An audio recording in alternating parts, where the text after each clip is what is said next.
আমি বললাম যে তোমার জন্য একটা নিউজ আছে। বলতেছে কি? আমি বলি যে সম্ভবত আমি প্রেগনেন্ট, কারণ যেহেতু একই গ্রামের, ছেলেটাও ওই আমার এক্স হাজবেন্ডের গ্রামেরই, পাশাপাশি গ্রামের। ওকে, জোর করেই নিয়ে আসলো, আমরা গাড়িতে উঠবো তার 2 ঘন্টা আগে ঘটক ওই ছেলেকে নিয়ে আসলো। নিয়ে আসার পরে বললো যে ছেলে আর দেখতে আসলো। দেখতে আসার সাথে সাথে আম্মা একটা কথা বললো যে দেখো বাবা, আমার মেয়ে এরকম এরকম হয়েছে, তুমি জেনে বুঝে এসে বিয়ে করলে যদি মনে হয় তারপরে তোমার ফ্যামিলি নিয়ে এসো। ছোটবেলা মানে আমার বাবা আমার বিয়ের পরে মার কাছে শোনা যে যখন আমি মার পেটে আসি, আমার মা আমার বাবাকে নিউজটা দেওয়ার পর আমার বাবা বলে তুমি বাচ্চাটাকে নষ্ট করে ফেলা, এখন আমাদের বেবি চাই না, কারণ আমাদের বিয়ে হয়েছে মাত্র 2 মাস আর আমি চাকরিও করি না, আমি বেকার। তো ন্যাচারালি গ্রামে তো অল্প বয়সে মেয়েদের বিয়ে হয়। তো আমার মাও বোঝে নাই, বাবা কিছু ওষুধ এনে দিছে, মা খাইছে। খাওয়ার পরে সে আমার নানিকেও বলে নাই যে সে এই কাজটা করেছে। তো আমার নানি একদিন ওষুধ দেখে বলতেছে এগুলি কিসের ওষুধ তুমি খাচ্ছ? বলে এরকম এরকম ব্যাপার মা, আমার তো পেটে বাচ্চা আসছে কিন্তু তোমাদের জামাই চায় না, তাই এই ওষুধ আনছে আমি খাচ্ছি। আমার নানি আমার মার হাত থেকে মানে ওষুধের বোতলগুলো নিয়ে একটা আছাড় মেরে ওষুধগুলো ফেলে দেয়, দিয়ে সাথে সাথে ডাক্তারের কাছে নিয়ে যায়। নিয়ে যাওয়ার পর ডাক্তার আমার মাকে বলে যে মা, তুমি ছোট মানুষ তো, তোমার বুদ্ধিতে এতটা কুলায় নাই বা বোঝো নাই, তো তোমার পেটে যে আছে তেমন হতে পারে, এ অনেক ভাগ্যবান বা ভাগ্যবতী, ছেলে না মেয়ে সেটা আমরা জানি না, কিন্তু এ হতে পারে তোমার ভবিষ্যৎ সম্বল, বা এর একটা সময় ডাক্তার হতে পারে, ইঞ্জিনিয়ার হতে পারে, বা কিছু না কিছু হতে পারে, বা এমনও হতে পারে তুমি আজকে এই সন্তানটা নষ্ট করছো, কালকে তোমার গর্ভে আর সন্তান আল্লাহ নাও দিতে পারে। তখন আমার মা বলে আমি তো বুঝি নাই, না বুঝে আমি ভুল করছি, তো আমার কিভাবে সন্তানটা টিকে থাকে, ভালো থাকে, আমাকে সেই ওষুধ দেন। তখন ডাক্তার নতুন করে ওষুধ দিল, ওষুধ খেয়ে তারপর আমি যখন 6 মাস, তখন আমার বাবার ঢাকায় গভর্নমেন্ট জব হয়। আব্বা ঢাকায় চলে আসে চাকরির জন্য, আর মা আমাকে নিয়ে গ্রামেই থাকে নানি বাড়িতে। তো আমি পেটে থাকাকালীন আমার খালা বলতো যে ও তোর যে ছেলে না মেয়ে আমরা জানি না, কিন্তু যদি তোর মেয়ে হয় তাহলে আমার ছেলের বউ করে আমি নেব, তবে হ্যাঁ তোর মেয়েদের যদি ফর্সা হয়, কালো হলে আমি নেব না। তা আম্মা বলতো যে আল্লাহ তাহলে তুমি আমি কালো মেয়েই দাও, আমি ওকে দিব না। মানে বোনদের মধ্যে খুব, আম্মার আবার আমার ওই খালার সাথে খুবই আন্ডারস্ট্যান্ডিং ভালো। ইভেন তারা এখনো মানে কি খেলো কি করলো, মানে আমার নিজের মা যেরকম আমাদের জন্য করে, আমার খালাও ঠিক এরকমই আমাদের জন্য করে। আচ্ছা, তো যাই হোক, আমার জন্ম হলো, আমি বাবা মার সাথে ঢাকায় আসলাম, ঢাকায় বড় হচ্ছি, লেখাপড়া করছি। আমার ওই খালাতো ভাইকেও আমার মাই পড়ায়, এবং মানে ছোটবেলা থেকে আমার মাই পালতো, যেহেতু আমার খালার আর্থিক অবস্থাটা ভালো ছিল না। ইভেন আমার বাবা লেখাপড়া থেকে শুরু করে তার সবকিছুই গাইডনেস দেয়। খালাতো ভাই বড় হচ্ছে, আমিও বড় হচ্ছি। তারপর ভাইয়া ইঞ্জিনিয়ার হলো, আমার বাবাও মানে আমাকে এসএসসি পাশ করানোর পরে, এরপরে আমার নানা মারা গেল মাঝে। নানা মারা যাওয়ার পরে তখন আমরা সবাই বাড়ি গেলাম। যাওয়ার পর সবাই বলতেছে যে একটা কথা আব্বা বলে গেছে, মানে আমার নানা নাকি বলে গেছে, সেটা আমার মা জানতো না, যেহেতু আমরা ঢাকায় থেকে আমাদের ভাবে যাওয়া হয় না। তো বলতেছে যে আমার ওই খালাতো ভাইয়ের সাথে আমার নানা বিয়ে ঠিক করে গেছে। তো আব্বার আম্মা হচ্ছে আধুনিক মনা, তারা ওরকম কখনো ইয়া করে নাই। তো আব্বা বলে যে না, আমার মেয়ে অনেক ছোট, আমি এখন বিয়ে দেব না। আর আমার মার কথা, আত্মীয়র মধ্যে আত্মীয়তা করবো না, ও কোথাও বিয়ে করুক, ও সুখী হবে, আমার মেয়েকে আমি কোথাও দেই, আমি একটা আত্মীয় পাবো। জাস্ট মানে তখন মানে আমার ফ্যামিলির কেউ রাজি না, বাট আমার আত্মীয় স্বজন সবাই রাজি, যে হোক, হলে অসুবিধা কি, আর ছেলেও তো ওই তো মানুষ করছে। তো পরে যাই হোক, আব্বা যেহেতু রাজি না, প্রথমত আব্বা রাজি না দেখে আম্মাও রাজি না। এইভাবে চলতে যখন আমি অনার্স সেকেন্ড ইয়ারে, আমার মানে বেশ কিছু বিয়ের প্রপোজাল আসে, আব্বা দেখে অ্যাভয়েড করে, যে না আমি এখন আমার মেয়ে বিয়ে দেবো না, আমার মেয়েকে আমি অনেক লেখাপড়া করাবো, অনেক ইয়ে করবো। আপনি কি একটাই সন্তান ছিলেন নাকি আরো? না, আমার বাবা আমরা এক ভাই এক বোন, আমার ছোট ভাই আছে। আচ্ছা, বয়সের গ্যাপ কত ছিল? বয়সের গ্যাপ 7-8 বছরের। আচ্ছা, আপনার অনার্স সেকেন্ড ইয়ারের সময় বিয়ের প্রস্তাব আসছে? হ্যাঁ, আর আমার মানে খালাতো ভাইয়ের সাথে আমার বয়সের ডিফারেন্স প্রায় 14 মতো এরকম হবে। ওনার সঙ্গে বিয়ের প্রস্তাব আসছিল? হ্যাঁ, ওনার সাথে মানে বিয়ের কথা এমনি চলে, আমার খালা নিতে চায়। আর এছাড়াও অনেক পাত্র আসছে, পাত্রের অভাব নেই। তা আমার বাবার কথা যে যত ভালো ছেলেই আসুক না কেন, আমার মেয়ে লেখাপড়া শেষ করবে, ভালো চাকরি করবে, দেন আমি তাকে বিয়ে দেবো। এটা আমার বাবার, কারণ মানে সে বলে যে আমি একটা ভুল করতে চেয়েছিলাম কিন্তু আমি করিনি, যাই হোক, কিন্তু নতুন করে কোনো ভুল না আর না করি, এটাই। তো যাই হোক, এরপরে যখন আমি অনার্স সেকেন্ড ইয়ারে, তখন একদিন আমি স্বপ্নে দেখি আমার দাদাকে স্বপ্নে দেখি, কারণ আমার দাদা মানে আমি কোনোদিন দেখি নাই তাদের, স্বপ্নে দেখি। আমার বাবাকে বললাম যে এরকম দেখলাম, বাবা কেন দেখলাম জানি না, মনটা খুব অস্থির। তার এক সপ্তাহ না যেতে আবার স্বপ্নে দেখি আকাশ থেকে চাঁদ ঝরে পড়তেছে এবং অসংখ্য তারা উঠতেছে। কে দেখে? আপনি দেখেন? আমি দেখি স্বপ্নে। আচ্ছা। আমি এটাও বললাম বাবা মার সাথে আমি ফ্রি, তো বললাম, তখন ওরা বলতেছে যে তুমি শুধু শুধু টেনশন করতেছো মনে হয় কোনো বিষয় নিয়ে, আল্লাহ ভরসা, আল্লাহর কাছে নামাজ পড়ো, দোয়া করো। আমি মানে ছোটবেলা থেকে একটু নামাজ টামাজ এগুলির প্রতি এমনিও একটু দুর্বলতা বাবা মার কাছ থেকেই পাইছি। তার এক সপ্তাহ পরে আমার ভাইটা মারা গেল, আমার ওই খালাতো ভাই, যে ভাইয়ের সাথে মানে বিয়ে নিয়ে কথা চলছিল, বা খালাও চাচ্ছিল যে আমার ছেলের বউ হোক, বা আমার বাবা মা দিতে চাচ্ছিল না। তো ওই ভাইটা মারা গেল। মারা যাওয়ার পর খালা একটা অভিযোগ তুললো, ওনার হেপাটাইটিস বি হয়েছিল।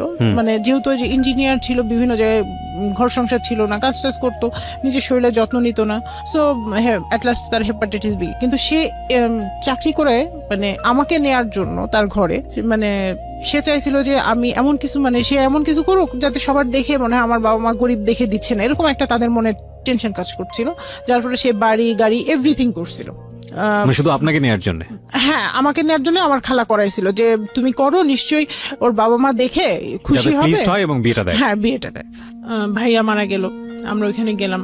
যাওয়ার পর ওই গ্রামে যাওয়ার পর সবাই একটা কথা বলতো, আমি উনার বউ হব, এটা পুরো গ্রাম জানতো। এর জন্য কোনো বিয়ের মানে তেমন কোনো কেউ বিয়ের প্রপোজাল নিয়ে আসে নাই। যে আনতো সবাই খালা মনে একটা কথাই বলতো যে আমার ছেলের বউ আছে, আমার ছেলের অন্য কোথাও আমি বিয়ে দিব না, আমার ছেলের বউ আছে। ইভেন খালু আমার ভাই নিজে মুখ ফুটে অনেকবার আমার মার কাছে বলছে, আমার বাবার কাছে বলছে, কিন্তু আমার মার কথা যে আমি আত্মীয়র সাথে আত্মীয়তা করবো না। আর খালা মনিকে একটা কথা বলতো যে তুই তো বলছিলি কালো হলে নিবি না, তাহলে আমার মেয়ে এখন কালো, তুই নিবি কেন, তুই চাস কেন, তুই আর চাবি না, ফর্সা হলে তুই চাইবি, এটা এসে তারা বলে। এরপরে ভাইয়া মারা যাওয়ার পরে মাস 2 না যেতেই খালু একটা বিয়ের প্রপোজাল নিয়ে আসলো। খালু প্লাস আমার মামা গ্রাম থেকে একটা বিয়ের প্রপোজাল নিয়ে আসলো। নিয়ে আসার পরে ওরা যেদিন আসলো সেই দিনই মানে দুই পক্ষ মানে দেখে, ছেলে পক্ষ বিশেষ করে মানে ওই দিনই দেখে আংটি টাংটি পরায় একদম মানে পারে তো ওই দিনই কাবিন করে নিয়ে যায়। আচ্ছা, এরকম একটা বিষয়। তো আমি বলতেছি যেহেতু আমি লেখাপড়া করতেছি, আমি এখন বিয়ে করবো না, আমি বিবিএ কমপ্লিট করবো, এমবিএ করবো, তারপরে বিয়ে শাদী করবো।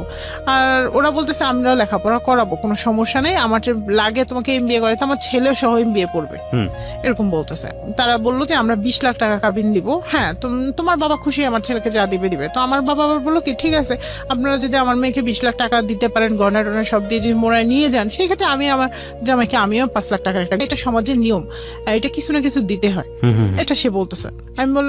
আমি বলতেছি ঠিক আছে, আমি 5 লাখ, আমি ওদের সামনে বলতেছি যে আমি 5 লাখ টাকার গাড়ি নিব, তবে আমার বাবার কোনো সম্পদ আমি নিব না। তখন বাবা যখন সম্পদ দিতে মানে বাবা মারা গেলে তো আমিও তো অংশীদার, তো আমি সেই সম্পদ দেবো না, আমার সেই সব সম্পদ আমার ভাইয়ের নামে আমি লিখে দিব। তারপরে বাবা অনেক বোঝাইলো, করলো, বিয়ে ঠিক করলো, করে ওরা ওই দিন চলে গেল, একদম আংটি পড়ায় চলে গেল, বললো যে না কোনো সমস্যা হবে না, তোমাকে তোমার লেখাপড়া কমপ্লিট হলে আমরা তুলে নেবো, এর আগে তোমাকে নিবো না, তুমি বাবার বাসায় থেকে পড়াশোনা করবে, কমপ্লিট করে তারপরে আসবে। এরপরেও আমার অমত, বাবার সাথে কথা মানে বার্গেনিং হচ্ছে। তো তখনও রমজান মাস ছিল। বাবা একদিন রাগ করে বলতেছে আমার মেয়ে বড় হয়েছে, এখন আর আমার কথা শোনে না, অন্য সময় আমার ঠিকই বন্ধু ভাবে, এখন আমার প্রতি ভরসা নাই, ঠিক আছে তোমার কোনো পছন্দ থাকলে আমাদের বলো, আমি আমার কোনো পছন্দ আমি বলবো কি। তো বাবা সেদিন রাগ করে কথা কাটাকাটি, এক কথা থেকে 2 কথা কাটাকাটি, আমিও একটু বলছি, বাবা বলছে বলে, আর বাবা রাগ করে ইফতার করতেছে না। আচ্ছা, আজান দিয়েছে, ইফতার করতেছে না, বিষয়টা খারাপ লাগলো। পরে বাবাকে বললাম যে বাবা আমি বিয়ে করব, আমি তোমার এই পছন্দের ছেলেকেই বিয়ে করব, আমার তো অন্য কোথাও পছন্দ নেই যে আমি অন্য কোথাও করবো, আমি একে বিয়ে করবো, তুমি ইফতারটা করো। রিকোয়েস্ট করার পরে সে ইফতারটা করলো, কারণ আমি একটা মেয়ে হয়ে এটা পারি না যে বাবা ইফতার করতেছে না আমি মানে বাবার কথার অমূল্যায়ন করবো এতটা। তো যাই হোক, বাবা ইফতার করলো, বিয়ে ঠিক হলো, 20 লাখ টাকা কাবিন দিয়ে, 20 লাখ টাকা কাবিন দিয়ে, 20 লাখ টাকা কাবিন দিয়ে এবং 20 লাখ টাকা কাবিনে বিয়েও করলো। কিন্তু বিয়ে করার সময় ওরা যে কথাগুলো বলছিল তার কিছুই কমিটমেন্ট পালন করলো না। টাকাটা দিবে বা এরকম না, টাকা তো না, টাকা দিবে না, আমরা টাকা চাই নাই, কোনো একটা গয়নাও দিল না, বরং উল্টা আর আমার বাবার কাছে ফোন দিয়ে আবার ফোনে টাকা নিছে, 2 লাখ টাকা নিয়ে সে ওই টাকায় আব্বার টাকায় মানে বলছে যে আমার তো এই মুহূর্তে ব্যবসা খারাপ, মানে আমার শ্বশুর ছিল ব্যবসায়ী, তো বলতেছে আমার ব্যবসা তো ভালো না, তো আপনি আমাকে 2 লাখ টাকা ধার দেন, পরে আমি আপনাকে ফেরত দিব, এটা বলছে আব্বাকে। তো আব্বা বলছে যে ঠিক আছে, যেহেতু একটা মান সম্মানেরও ব্যাপার, ঠিক আছে আমি গয়না না বানা, আপনি বানাইতে চাচ্ছেন যখন, ঠিক আছে আমি টাকা পাঠিয়ে দিচ্ছি। 2 লাখ টাকা পাঠিয়ে দেয়, তারা সামথিং গয়নাগাটি মানে বিয়ের যা শপিং এটা করে, এবং গয়নাও কেনে। বিয়ে হয়, গ্রামে বিয়ে হয়, আমার গ্রামে মামা বাড়িতে বিয়ে হয় এবং খুব ধুমধাম করে অনুষ্ঠান করে মামা বাড়ি নানা বাড়ি সব গ্রাম, দাদা বাড়ি সব গ্রামের মানুষ সেখানে একত্রিত হয়। এত মানে আনন্দ করে, মানে এমন কেউ নাই, ছোট থেকে বড় শুরু করে মানে খুব আনন্দ, নাচ গান, মানে রোজা থেকেও তাদের ক্লান্তি নেই, এত আনন্দ। রাতের বেলায় মানে বিয়ে যে কাবিনটা হলো, এরপর সাথে সাথে আমার শ্বশুর শুরু করছে আমি আমার বউকে নিয়ে যাব, বাসায় নিয়ে যাব। আমার মা বলে, আমার মা এবং বিশেষ করে আমার মাই রিয়েক্টটা করছে যে আমার মেয়ে লেখাপড়া শেষ করলো না, আপনাদের সাথে কথা একরকম, শুরুতেই যদি কথা মানে বিয়ে দিছি মানে তুলে দিতে হবে, শুরুতেই যদি কথা 2 রকম হয় তাহলে কি হবে, তাহলে আমার মেয়ের ফিউচারটা কি হবে। তো বলতেছে যে না, আমরা 2-1 দিন রেখে আমরা আবার ঢাকায় দিয়ে আসবো। তো আমার মা বলে যে না, আমি আসছি মেয়েকে নিয়ে, আমি মেয়েকে নিয়েই যাব, লাগে জামাই যাবে সাথে, আর যদি না যায় ঠিক আছে থাকবে, পরে উনি ও 2-3 দিন পরে ওর কাজ টাজ গুছায় ঢাকায় আসবে, এসে বেড়াবে এবং ঈদ করবে আমাদের সাথে। তো যাই হোক, এইটা নিয়ে খুব বিশাল বড় একটা গ্যাঞ্জাম বিয়ে বাড়িতেই। তো যাই হোক, এগুলি সবই গেল, ঈদের মধ্যে ছেলে বাড়ি গেল, কিন্তু সে বললো যে দেখো আমি রাজশাহী বাসা নিব, তুমি ওইখান থেকে পড়াশোনা করবে, এখানে আর করবে না। আমার বাবার বাসায় তো নিচ্ছি না, আমি রাজশাহীতে থাকি, আমি যেহেতু রাজশাহীতে জব করি, আমার রাজশাহীতে নেবো। তখন আমি বললাম যে ঠিক আছে, তুমি যদি চাও তাহলে আমি যাব, কারণ আমার কাছে মনে হয়েছে যে আমার সংসারের সুখের জন্য হাজবেন্ডের কথা প্রায়োরিটি দেওয়াটা অনেক বেটার। গেলাম রাজশাহী, ওর সাথে বাসা নিলাম। বাসা নেওয়ার পরে ওরা মানে আমার হাজবেন্ডই দেখলাম যে আমার কাছে ফার্নিচারটা ছিল, বলে তোমার বাবা কিছুই দিবে না, ইয়া করবে না। তো আমি বলছি যে আমার বাবা তো এগুলো শুরু হয়ে গেছে। হ্যাঁ, প্রথমে 2 দিন পরেই, মানে 2 দিন মানে সে যে বাসা নিয়ে শুরু হয়ে গেছে। তো আমার কাছে বিষয়টা প্রথম অড লাগলো। তো আমি বললাম যে কেন, ফার্নিচার দেওয়ার তো কথা ছিল না, ফার্নিচার বা যখন উঠাই দিবে তখন আমার বাবা দিবে, এখন তো উঠাই দিচ্ছে না, তুমি নিজে স্বেচ্ছায় কোথাও বাসা দিচ্ছ, সেখানে আমরা যাচ্ছি থাকছি, সেটা আলাদা বিষয়। তো আব্বাকে বললাম, আব্বা যথারীতি আমার শ্বশুরকে ফোন দিলাম, আমার শ্বশুর আবার খুব চালাক মানুষ, তো বললো যে আমার ছেলেকে আমি মানে উনি শিখাই দিয়ে উনি আবার দূরে থাকে যে আমি বলি নাই। তো যাই হোক, এইভাবে মনে করেন চলতে থাকলো। বিয়ের পরে প্রায় 1 থেকে 1.5 বছর চলে গেল। এর মাঝে আমি জানতে পারলাম ছেলে ইঞ্জিনিয়ার না, রাজশাহীতে যে বাসা ভাড়া বা সংসার খরচটা চালায় সেটাও সবকিছুই তার মা আর বাবা বেয়ার করে। আচ্ছা, আমার কাছ থেকে সবকিছু গোপন করে। ইভেন আমার যে জামাটা, আমার যে ড্রেসটা গোপন করেছে মানে কি? আপনার বাবা খোঁজ খবর নেয়নি বিয়ের আগে? আমার বাবা ঢাকায় থাকে, খোঁজ খবর বাবার অনেক ইয়া ছিল, গাফিলতি ছিল। আমার চাচা না করেছিল, অনেকেই না করেছিল, কিন্তু আমার বাবাও যে ওদের কথা কিভাবে কি হলো তার মাথার মধ্যে না, ছেলে ভালো, ওভারঅল ভালো, বাবা এস্টাবলিশড, একমাত্রই ছেলে, তার নামে বাড়ি গাড়ি সব আছে, সমস্যা কোথায়, এরকম একটা বিষয় ঢুকে গেছিল যে না সমস্যা নাই, ইঞ্জিনিয়ার যখন লেখাপড়া করছে তখন ওই জায়গায় না করলে আমি আরেক জায়গায় চাকরি দিতে পারবো, এরকম একটা বিষয় ঢুকে গেছিল। তো যাই হোক, তার যে সার্টিফিকেট সেটাও ফেক। বুঝতে পারে আমি বললাম যে শোনো, সবই তো যা হয়েছে, অসুবিধা নেই, তুমি লেখাপড়া শুরু করো, বা লেখাপড়া না করলে পাশাপাশি কিছু করার চেষ্টা করো। আমি লেখাপড়া MBA-টা ভর্তি হতে চাচ্ছিলাম, আমাকে MBA-টা এবার ভর্তি করো, কারণ অনেকদিন সময় চলে গেছে, ভর্তি করলাম না তুমি। মানে আমার বাবার আর আমার প্রেশারেই ভর্তি করলো MBA ভর্তি করলো। কিন্তু এর মাঝে তাদের মানে বিভিন্ন সময় বিভিন্ন কিছু চাওয়া, বিশেষ করে ওই যে গাড়ির টাকাটা চাওয়া কিন্তু বন্ধ হয় নাই। তারা গাড়ি নিবে না, কিন্তু গাড়ির 5 লাখ টাকা নেবে। আমার কাছে জিনিসগুলো খারাপ লাগতো যে আমি তো আছি, আমি তো তাদের সংসার থেকে চলে যাই নাই, যে গাড়ির টাকা তারা কেন এভাবে টাকা বারবার। তো অ্যাট লাস্ট আমার যখন MBA জোর করে ভর্তি করলো, প্রত্যেক সেমিস্টারের ফাইনাল পরীক্ষার আগে খুব গ্যাঞ্জাম করতো, মানে কোনো না কোনো অকারেন্স করতো যাতে আমি পরীক্ষা দিতে না পারি, কিন্তু আমি ওর মধ্যেই পরীক্ষা দিতাম। কখনো বাসায় অনেক মেহমান নিয়ে এসে, মনে করেন 3-4 দিন ধরে আত্মীয় স্বজন, বোন টোন সব যা আছে নিয়ে এসে রাখতো, আমি ওদের রান্না শেষ করে এরপরেও দেখা গেছে যে আমি নিজের পড়াশোনাটা করে পরীক্ষা দিতে চলে গেছি। দেখা গেছে ওদের টেবিলে খাবার দিছি, দিয়ে আমি চলে গেছি, পরীক্ষা দিয়ে এসে আবার রান্না করে আবার দুপুরে খাবার রেডি করে ওদের খাওয়াইছি। নইলে তো জামাই মানুষ কথা হবে, আসছি মানে ভাইয়ের বাড়ি আসছি, ভাই আমাদের ভাবি এরকম করছে। যে মানুষ আমি মার বাড়িতে মানে কোনোদিন ভাতও রান্না করি নাই একারে, তো শ্বশুর বাড়িতে যে সব শিখে গেছি পরিস্থিতিতে পড়ে, রান্নার থেকে শুরু করে সব শিখে গেছি, মেনটেন করা কিভাবে কি করতে হয় সব শিখে গেছে। এরপর আমার MBA 2nd সেমিস্টার ফাইনাল আসলো, তখন তারা মানে যখন দেখলো যে আমরা কোনো কিছু দিয়ে ওকে আটকাতে পারি না, ও পরীক্ষা দেয় এবং ভালো রেজাল্ট করে, তখন কি করলো, পরীক্ষা চলতেছে, 2টা পরীক্ষা আমি দিয়েছি, আর 2টা পরীক্ষা দেওয়ার আগে সে বললো যে গ্রাম থেকে ফোন আসলো, আমার শ্বশুর খুব মরম অবস্থা, মানে খুবই অসুস্থ, যে মৃত্যুর সাথে পাঞ্জা লড়তেছে, এরকম শুনে সবাই চলে যায়। আমি হচ্ছে আমার হাজবেন্ডের সাথে গেলাম, যাওয়ার সময় আমাকে বলতেছে গয়নাগুলো নিয়ে নিবে, তোমার যে গয়না আছে এখানে সেগুলো নিবে, আর অন্য কিছু নেওয়ার দরকার নেই, আর 2টা জামা কাপড় যা লাগে টুকটাক নিও, কারণ এটা ওদের প্ল্যান ছিল। আমি জানতাম না। তো যাওয়ার পরে আমি দেখি আমার শ্বশুর অতটা অসুস্থ না। তো আমি বললাম যে দেখো আমার তো পরীক্ষা, তা আমি পরীক্ষাটা দেই। ও হ্যাঁ, ও আবার আমার সাথে এমবিএ ভর্তি হয়েছে, কিন্তু পড়াশোনা ফেক সার্টিফিকেট, ওরা আবার সার্টিফিকেট দিতে বলছিল, ও দিতে পারে নাই। ও তখন ওইখানে বলছিল যে আমি সার্টিফিকেট আমি পরে দিব, আমি পরে দিয়ে দিব, সমস্যা নেই। তো ওরা মনে করছে যেহেতু 2 বছর ওর লাগবে, এর মাঝে দিয়ে দিবে হয়তোবা। তো যাই হোক, পরে আমি পরীক্ষা, ও তো এক সেমিস্টার দিছে, আরেক সেমিস্টার পরীক্ষা দিবে না, বলতেছে আমি এই সেমিস্টারে টাকা ফিও জমা দিই, পরীক্ষাও দিবে না। আমার কথা হলো ওটা ওর পার্সোনাল ব্যাপার, আমি ওকে তো জোর করে ফোর্স করে কিছু করাতে পারবো না, ঠিক আছে। পরে আমি বাসায় আমার শ্বশুর বাড়িতে আসলাম। আম্মা কেন জানি আমাকে ফোনে বলতেছিল, আমি যখন বলতেছিলাম আম্মা বলতেছিল মা খুব তুমি সাবধান, নইলে তুমি করো, তুমি তোমার চাচার বাসায় থেকে যাও, তুমি যদি ওখানে যেতে না চাও। আমি বলে যে আমার শ্বশুর বাড়ি, শ্বশুর অসুস্থ না গেলে মানুষ কি বলবে, খারাপ বলবে। মানে মনে হয় যে মার মনে, মা বাবার মনে সবকিছু আগেই বলে দেয়, বিশেষ করে মার মনটা। তো যাই হোক, আমি ওখানে যাওয়ার পরে আমি ওদের বলতেছি যে দেখো আমি পরীক্ষা দিতে যাব, আমি অসুস্থ, আমি শরীর ভালো না, কিন্তু আমি তবুও আমি পরীক্ষা দিতে যাব, আমাকে রাজশাহী যেতে দাও, আমি বাসায় থাকবো, প্রয়োজন তুমি থাকো, তোমার বাবা অসুস্থ তুমি থাকো, ডাক্তার দেখাও, আমার তো দরকার নাই। না, ওরা আমাকে পরীক্ষা দিতে, তো বললো যে আব্বাকে হসপিটালে ভর্তি দেবে। অ্যাজমা রুগী যেহেতু যে শ্বাসকষ্টটা প্রবলেম হয়, অনেক সময় নেবুলাইজার লাগে, তো ওটা ওষুধটা ওনার কাছে ছিল না, তো হসপিটালে নিয়ে গেল। তো আমাকে বললো চলো চলো তুমিও চলো, তুমি না গেলে কি। এ বলে ভাই আমার ব্যাগটা কিচ্ছু নিতে দেয় না, ইভেন আমার হাতের যে ব্যাগের মধ্যে আমার অর্নামেন্টস ছিল, পরে আমি মানে ওর সাথে চলে যাই, ওগুলি কিছুই কিন্তু আমার সাথে নাই।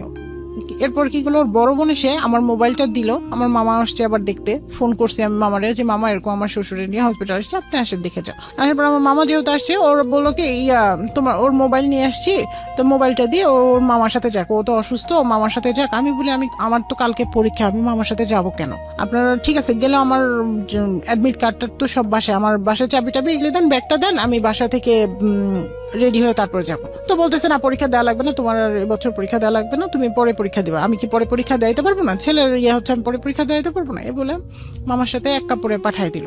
দেওয়ার পর আমি সেদিন থাকলাম সারাদিন, কোনো ফোন নাই, ওদের কোনো ফোনও নাই, কিছু নাই। পরে আব্বা বললো যে দেখো মা তোমার তো কাপড় চোপড় কিছুর দরকার নেই, আমি সব তোমাকে আবার দেবো, তুমি আমার একমাত্র মেয়ে, আর আমার যা আছে সব তোমাদের 2 ভাই বোনের, এখানে অন্য কোনো ব্যক্তির না। তুমি পরীক্ষা দিতে চাইলে আমি সব অ্যারেঞ্জ করে দিচ্ছি, তুমি যে পরীক্ষা দিয়ে আসো, তোমার চাচা বাসায় তুমি থাকবা। ওরা আমার ব্যাগ থেকে চাবি, অ্যাডমিট কার্ড, গয়নাপত্র যা আছে এভরিথিং রেখে দিছে, কোনো কিছুই আমাকে দেয়নি।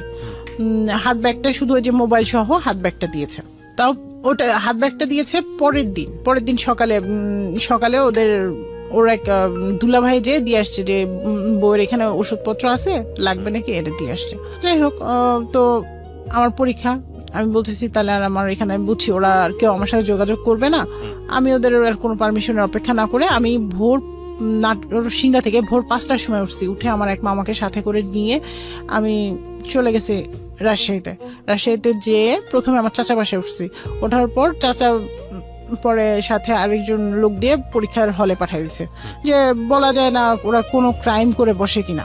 পরীক্ষা দিলাম, পরীক্ষা নিজের মতো দিয়ে পরে আব্বা আবার টিকিট কেটে দিল, আমি ঢাকায় ব্যাক করলাম। আব্বা বলে যে ওখানে ফিরে যাওয়ার দরকার নেই, তুমি এভাবে পরীক্ষা দিছো, এর ফল ভালো হবে না, তো তুমি ঢাকায় ব্যাক করো। তো আমি ঢাকায় চলে আসলাম, এক কাপড়েই ঢাকায়, শীতের সময় ছিল, কাপড়ও তেমন কিছু ছিল না, ট্রেনে করে আমি ঢাকায় চলে আসলাম। আসার পরে বাবা বললো যে দেখো তুমি যদি এত কিছুর পরও যদি তুমি ওই সংসারে ফিরে যাও, তাহলে আমি যখন মারা যাব তখন তুমি আসবে, তার আগে আসবে না। আমি ঠিক বুঝলাম না আপনার কথা, বাবা এই কথাটা কেন বলছে? মানে বাবা দেখতেছে আমার মেয়ের অনেক কষ্ট হচ্ছে, ইভেন তারা লেখাপড়া করতে দিচ্ছে না, আমার একটা ভুল হয়ে গেছে। বাবা বলতেছে কাবিনটা তো আসলে বিষয় না, যেহেতু সে বারবার তারা টাকা চাচ্ছে, তারা তোমার কোনো করতেছে না, কেয়ার করতেছে না। এবং আমি নিজেও বলতেছি যে বাবা আমাকে পড়াশোনা করতে দিচ্ছে না, আমি নিজেও বলতেছি যে আমি ওর সাথে থাকবো বা সংসারটা করব। মানে আপনি আপনার বিভিন্ন কমপ্লেইন গুলো বাবাকে বলছেন সবসময়, মানে বাবা মার সাথে তো হ্যাঁ আপ টু ডেট, আর তারা তো জানে। তো আমার কিন্তু অন্য বিষয়ে কমপ্লেন ছিল না, আমার বিষয়টা ছিল যে আমাকে পড়ালেখাটা করতে দেওয়া হোক। ঠিক আছে তোমরা টাকা চাচ্ছ, তোমরা নিচ্ছ, সেটা আলাদা বিষয়, কারণ আমার বাবার প্রথম ভুলটা করছে যে 5 লাখ টাকা দিতে চাইছে, এটা হচ্ছে আমার বাবার প্রথম ভুল ছিল যেটা। তো যাই হোক, তো পরে আমি বললাম, তখন বাবা সবকিছু দেখে বলতেছে যে যদি তুমি যাও তাহলে তুমি যেতে পারো, আমার কোনো আপত্তি নাই, কারণ তুমি একটা বাচ্চা নিয়ে এসে যখন আমার সংসারে থাকবা, লেখাপড়া জানো না, তখন তোমাকে দিয়ে আমি কি করাবো, তখন তোমার লাইফটা একবারই শেষ। ইভেন আমার কয়েকজন ফ্রেন্ডও বোঝালো আমাকে। এটা কে বলেছে আপনাকে? এটা আমার বাবাই বললো আমাকে। আচ্ছা। আমার বাবাই বললো, ইভেন প্লাস সাথে আমার কিছু ফ্রেন্ডরাও বললো ফ্রেন্ডরা বললো যে তারা কেউ মেজর পার্সন, কেউ আর্মি পার্সন, মানে বড় বড় অনেক উপরে। সামহাও কেউ পজিটিভ বলছিল না, বলছিল না ঠিক আছে তোমার এখানে গিভ আপ করাটাই শেষ। হ্যাঁ, কারণ তুমি যেহেতু এইভাবে ফাইট করে সে পরীক্ষা দিছে, এখন তুমি ওই সংসারে গেলে তোমাকে ওরা এমন ভাবে টর্চার করবে যেটা বিগত দিনে করে আসছে। আমি মানে বললাম না যে ওদের টর্চারের ইয়াটা, তো যেটা বিগত দিনে করছে, ইভেন তারা আমার মামাকে বলেই বসছে, বড় মামাকে বলছে, বাজারে দেখা হয়েছে একই গ্রামে যেহেতু। তখন আমিও চিন্তা করলাম যে না, যা হয়েছে হয়েছে, ও যদি অন্য জায়গায় বিয়ে করে হ্যাপি থাকে, অন্য কোথাও থেকে যদি টাকা নিয়ে এসে ওরা যদি হ্যাপি থাকে, তাহলে ওরা থাকুক, আমি আমার লাইফটাকে আমার মতো করে লেখাপড়া কমপ্লিট করে সাজাই। কারণ ওই ছেলে তো চাকরিও করবে না, বা ও তো কোনো কিছুই করবে না। এভাবে বাবা মার টাকা দিয়েও, বাচ্চা হলে তো ওদের টাকা দিয়ে এইভাবে কয়দিন আমি চলবো, আর বাচ্চা হয়ে গেলে তখন যদি আরো টর্চারের পরিমাণটা বেশি হয়ে যায়, এরকম আমার মনেও বিভিন্ন প্রশ্ন আসলো। কারণ সে যদি আমাকে অরিজিনালি ভালোবাসতো, তাহলে তো আমাকে এক কাপড়ে এইভাবে বের করে দিতে পারতো না। পরে আমি ওখান থেকে এই সবকিছু থেকে আমি বেরিয়ে আসি। একটা মিউচুয়াল ডিভোর্স আমাদের হয়। বেরিয়ে আসার বিয়ে কয় বছরের মাথায় আপনার ডিভোর্স হয়ে গেল? 1.5 বছর। 1.5 বছরের মাথায়। যাই হোক, এগুলি সব গেল। আমি আবার এমবিএ, ঢাকা টু রাজশাহী আমি এমবিএ কমপ্লিট করলাম। কারণ যেহেতু তার একটা সেমিস্টার ছিল, ওনারা বলতেছিল যে তুমি এই একটা সেমিস্টারের জন্য আর ঢাকায় নিও না, ট্রান্সফার করে তুমি এখানে এসে কমপ্লিট করো, আমরা তোমাকে ওইভাবে স্কোপ দিব। যেহেতু এমবিএ শুক্র শনি ক্লাস ছিল, তো আমি রেগুলার বৃহস্পতিবার 2টা ট্রেনে রাজশাহী যেতাম, ক্লাস করতাম, চাচার বাসায় 2 দিন থাকতাম, আবার শনিবার রাতে 10টা সাড়ে 10টা ট্রেনে ঢাকায় ব্যাক করতাম। এইভাবে আমার মানে প্রায় 6টা মাস চললো। এরপর এমবিএটা কমপ্লিট করলাম। পরে যাই হোক, আমি চাকরি পেলাম নিজের যোগ্যতায়, কারো হেল্প ছাড়া। তো চাকরি করতে করতে বছর খানিক গেল, যাওয়ার পর ব্যাংকে চাকরি হয়ে গেল। এভাবে ব্যাংকে চাকরি হওয়ার 6 মাস পরে আমি মানে বাবা মার সাথে ঈদ করতে গ্রামে গেলাম। গ্রামে যাওয়ার পর ঘটক একটা প্রপোজাল জোর করেই নিয়ে আসলো, যেটা প্রপোজাল আগেও বলছে। আমি বলে দিয়েছিলাম যে আমি আর এখন বিয়ে শাদী করবো না, আর ওই গ্রামের ছেলেকে তো আর করবোই না এরকম। কারণ যেহেতু একই গ্রামের, ছেলেটাও ওই আমার এক্স হাজবেন্ডের গ্রামেরই, পাশাপাশি গ্রামের। জোর করেই নিয়ে আসলো। আমরা গাড়িতে উঠবো তার 2 ঘন্টা আগে ঘটক ওই ছেলেকে নিয়ে আসলো। নিয়ে আসার পরে বললো যে, ছেলে আর দেখতে আসলো। দেখতে আসার সাথে সাথে আম্মা একটা কথা বললো যে, দেখো বাবা, আমার মেয়ে এরকম এরকম হয়েছে, তুমি জেনে বুঝে এসে বিয়ে করলে যদি মনে হয়, তারপরে তোমার ফ্যামিলি নিয়ে এসো, তার আগে না। তার আগ পর্যন্ত না। ছেলেটা কি ব্যাচেলর ছিল? মানে ওনার আগে কোনো বিয়ে হয় না। তো ছেলেটা হাসি মুখে ওইখানেই বলতেছে, আমি সব জেনে বুঝে আসছি, আমার কোনো আপত্তি নাই। আপনাকে সে চিন্তা আগে থেকে? না, আমাকে কথাবার্তা হয়নি, না, কোনোদিনও কথা হয়নি। ওই দিনই আমাদের ফার্স্ট কথা। তো ছেলেটা তার কার্ড দিল, আমাকে বললো আপনার কোনো কার্ড আছে? তো আমি ন্যাচারালি যেহেতু ব্যাংকের জব করি, কার্ড আছে, দিয়ে দিছি। এরপর ছেলেটা প্রায় সময় আমাকে ফোন দিত, বাট আমি রিসিভ করতাম না। আমি আরো আম্মাকে বলতাম যে, মা এরকম এরকম ব্যাপার, সে ফোন দেয় বারবার, আমার খুব বিরক্তি লাগে, কথা বলতেও বিরক্তি লাগে। তো তাকে তো বলাই হয়েছে, যদি সে বিয়ে করতে চায়, তার যদি এত ইচ্ছা থাকে, তার ফ্যামিলি নিয়ে আসুক, কেন আমাকে বারবার এইভাবে ফোন করে ডিস্টার্ব? তো মানে যখন অ্যাট লাস্ট সে আমার অফিসে হেড অফিস এবং গুলশান কর্পোরেটে 2টা অফিসে আমার অ্যাবসেন্সে সে বারবার গেল। যাওয়ার পর অফিস থেকে আমার কাছে একটা কমপ্লেন আসে যে, আপনার অ্যাবসেন্সে কে জানে আপনাকে খোঁজ করতে আসে একজন ছেলে। যে জিনিসটা খুবই দৃষ্টি কঠোর, মানে এত বেশি দৃষ্টি কঠোর, মানে আমি বলতেও পারছি না কে আমার খোঁজে আসে। কাস্টমার আসলেও তো ওইভাবে বলবে, পরিচয়টা দিয়ে যাবে, কিন্তু কিছুই বলতে পারছি না। তো এই বিষয়টা হেড অফিসে ভালো একটা আলোড়ন সৃষ্টি করে, যে একটা মেয়েকে খুঁজতে আসে, এটা নিয়ে হয়। যাই হোক, এর মধ্যে ও কি করলো, আমাকে যখন ফোনে এইভাবে যখন সব মিলায়, যখন আমাকে যখন পাচ্ছিল না, বা আমি যখন তার সাথে যোগাযোগ করতে চাচ্ছিলাম না, অ্যাভয়েড করছিলাম, তখন সে মেসেজ দেওয়া শুরু করলো। তো কিছু না বলে আম্মাকে দেখালাম, আম্মা বলে চুপ করে রেখে দে, এই এত দরকার নেই, এগুলি পোলাপান এগুলি করে অনেক। আর যেহেতু আমারও ওরকম এজ না যে আমি ওরকম প্রেমে পড়বো বা এরকম কিছু। পরে আস্তে আস্তে এভাবে মেসেজ দেওয়া তার বাড়তেই থাকলো, কন্টিনিউয়াস মেসেজ দিতে থাকে, এবং মেসেজের অ্যান্সার না দিলে, মানুষ কত বিজি, একটা অ্যান্সারও দেয় না, একটা ফোনও দেয় না, মানে জাস্ট যেভাবে আমাকে পটানো যায়। 10 দিন মেসেজ পেতে তো একদিন আমারও একটু হলেও মনটা হবে যে না। তো পরে আস্তে আস্তে ফোনে কথাও শুরু হলো আমাদের। কথা শুরু হওয়ার পর সে আমাকে ইমোশনালি কিছু ব্ল্যাকমেল করলো। ইমোশনালি ব্ল্যাকমেল বলতে সে শুরু করলো, বলতেছে যে আমি গরিব দেখে আমাকে বিয়ে করবেন না। আমার এই জিনিসটা খুব ইমোশনাল আঘাত করলো, কারণ আমার প্রিভিয়াসে আমার ভাইটা কিন্তু মারা গিয়েছে, যে সে গরিব দেখে তাকে দেয় না। আমার খালা কিন্তু সবসময় আমাদের একটা মানে ডিভোর্স হওয়ার পরেও বলতো যে, আমার ছেলের সাথে যদি দিতি, তাহলে তোর মেয়ের কপালটা এরকম হইতো না। আমি কোনোদিন কি তোর মেয়েকে এত কষ্ট দিতাম? আর আমার ছেলে, মানে আমার কাছে মনে হয়েছে যে আমি নিজে একটু অপরাধী হয়ে গেছি। পরে আমি বললাম যে, ঠিক আছে, আপনার যদি এত আমাকে বিয়ে করার ইচ্ছা থাকে, তো আপনার ফ্যামিলি সহ আসেন। তো তার ফ্যামিলি সহ আসলো, আসার পর দেখলো, দেখার পরে তারা আবার দাওয়াত করলো। এর মাঝে সে একদিন আমাকে ফোনে বলতেছে, আমি আপনাকে একটা কথা বলবো, এই কথার প্রেক্ষিতে আপনি বিয়ে ভেঙে দিবেন না। আমাদের বিয়েটা প্রায় 50% তখন মানে প্রসেসিং চলতেছে, 50% হয়ে গেছে, ওর সাইড থেকে 100%, আমাদের সাইড থেকে 50%। তখন ও বলতেছে যে দেখেন আমি আপনার এক্স হাজব্যান্ডের ফ্রেন্ড, আমি ওর বাসায় থেকেছি, ওর বাসায় থেকে আমি 2টা বছর ইন্টারে থেকে 2টা বছর পড়াশোনা করেছি, যে কথাটা আমাকে ঘটকও বলেছে। ওকে, তারপর যাই হোক, এখন এরপরে ও এটা বলার পর আমি একটু থমালাম এবং পরের দিন বাবা মার সাথে শেয়ারও করলাম বিষয়টা। শেয়ার করার পর আমার বাবা আমাকে একটা কথা বললো, বাবা মা দুজনই বললো, মা এই বিয়েটা তাহলে আর করো না, কারণ ও আসতেছে আসলে তোমাকে ভালোবেসে বিয়ে করার জন্য না, ও প্রথম আসতেছে লোভ করে, দ্বিতীয় আসতেছে ওর বন্ধু মানে একটা রিভেঞ্জ হয়তো বা সে নিবে। মানে এই ধরনের কথা আপনার বাবা মা আপনাকে বললো? বাবা মা বললো যে আসলে মনে হচ্ছে না আমার কাছে ছেলেটা ওইভাবে এখন আর ভালো লাগছে, প্রথম থেকেই লাগে নাই, কারণ স্ট্যাটাস বলে একটা কথা থাকে, কিন্তু তুমি যেহেতু অ্যাভয়েড করতেছো, সো আমরা আর এটা করতেছি না। পরে যাই হোক, তারপরে আমার কথাই গেল যে না, আমি বললাম যে দূর, মানুষ কত রকম হয়, এগুলি তুমি বাদ দাও, এগুলি নিয়ে মনে ধরে রাখো না। ও তো হ্যাঁ, তো এই কথাটা বলার আগে আমাকে আবার কসম করিয়ে নিয়েছিল যে বলো যে কথা দেন, আপনি আমাকে কথা দেন যে আপনি বিয়েটা ভেঙে দিবেন না। তো আমি কথা দিয়েছিলাম, সো আমি আর নড়তে পারি নাই যে না আমি বিয়েটা ভেঙে, কারণ আমি যদি না বলি তাহলে কিন্তু বিয়েটা ভেঙে যায়, আর হয় না। পরের সপ্তাহে বাবা মা গেল, ওদের ওখানে যাওয়ার পর ওদের আচরণ ভালো লাগে নাই, আমার বাবা মার লাগে নাই, আমার বাবা মা ভাই গেছে, ছোট ভাই, আচরণ ভালো লাগে নাই। তো কাবিন নিয়ে বার্গেনিং, ওরা বলতেছে 2 লাখ টাকা কাবিন দিব, ছেলে বলতেছে 2 লাখ টাকা কাবিন দিব। তো আমাকে SMS ও করলো যে আমি আপনাকে 2 লাখ টাকা কাবিন দিয়ে বিয়ে করতে চাচ্ছি, বাট আপনার বাবা কাবিন অনেক বেশি 6 লাখ টাকা চাচ্ছে, কিন্তু আমার তো এটা সামর্থ্য নেই, ইসলামের তো আপনি জানেনই, তো আপনি যদি একটু বলেন আপনার বাবা মাকে। তখন আমি চিন্তা করলাম যে একটা মানুষ ভালোবেসে জেনে বুঝেই তো আসতেছে, তাকে তো আমি কিছু হাইড করি নাই, সো আমার এখানে ভয় কিসের। তো আমি বাবা মাকে, আমার ছোট ভাইকে বললাম যে যা কাবিন দিতে চাইছে তাই দিয়ে রাজি হও, আমার কাবিনের দরকার, আমি টাকা দিয়ে কি করবো, আমি অন্যের টাকা নিবো কেন, এরকম একটা বিষয় বললাম। আর সংসার করলেও সারা জীবন 20 লাখ টাকা থাকলেও করবে, না থাকলেও করবে, 2 লাখ টাকা তো এটাতেও করবে, এরকম একটা বললাম। তো যাই হোক, ও ওইখানে বিয়ে ঠিক করে আসলো, আব্বা আম্মা ঠিক করে আসা। আমার মা বললো যে মা ওইখানে যাওয়ার পর আমার কিছু অ্যাটিটিউড ভালো লাগে না, বিয়ে হয় নাই তোমার, তার আগেই তোমার হাজবেন্ড তার ভাবির বদনাম গায়, তোমার শাশুড়ি তার বড় ছেলে বউয়ের বদনাম গায়, তাহলে এরা যে তোমার বদনাম গাবে না 2 দিন পরে, তার কি গ্যারান্টি তুমি দিতে পারো? ওকে, সামহাও ওনাদের কালচারটা আপনাদের সঙ্গে ম্যাচ করছিল না, কোনোভাবেই না, কোনোভাবেই কোনো ইয়াতেই আসে না। তারপরে আমি বললাম মা অসুবিধা না, তো আমি যেহেতু ইনকাম করি, আর দুজন মিলে ইনকাম করলে মোটামুটি কোনো না কোনো ভাবে চলে যাবে, আল্লাহ ভরসা, মানুষ তো ও তো নিজে থেকে আসতেছে। আর এই বিষয়গুলো সে আমাকে আগে থেকেই সাবধান করতেছিল, আমাকে বলতেছিল যে দেখেন এই বিষয়গুলো নিয়ে কথা উঠবে, করবে, আপনি এগুলো বিষয় ধরেন না এবং কারো কথায় কান দিয়েন না।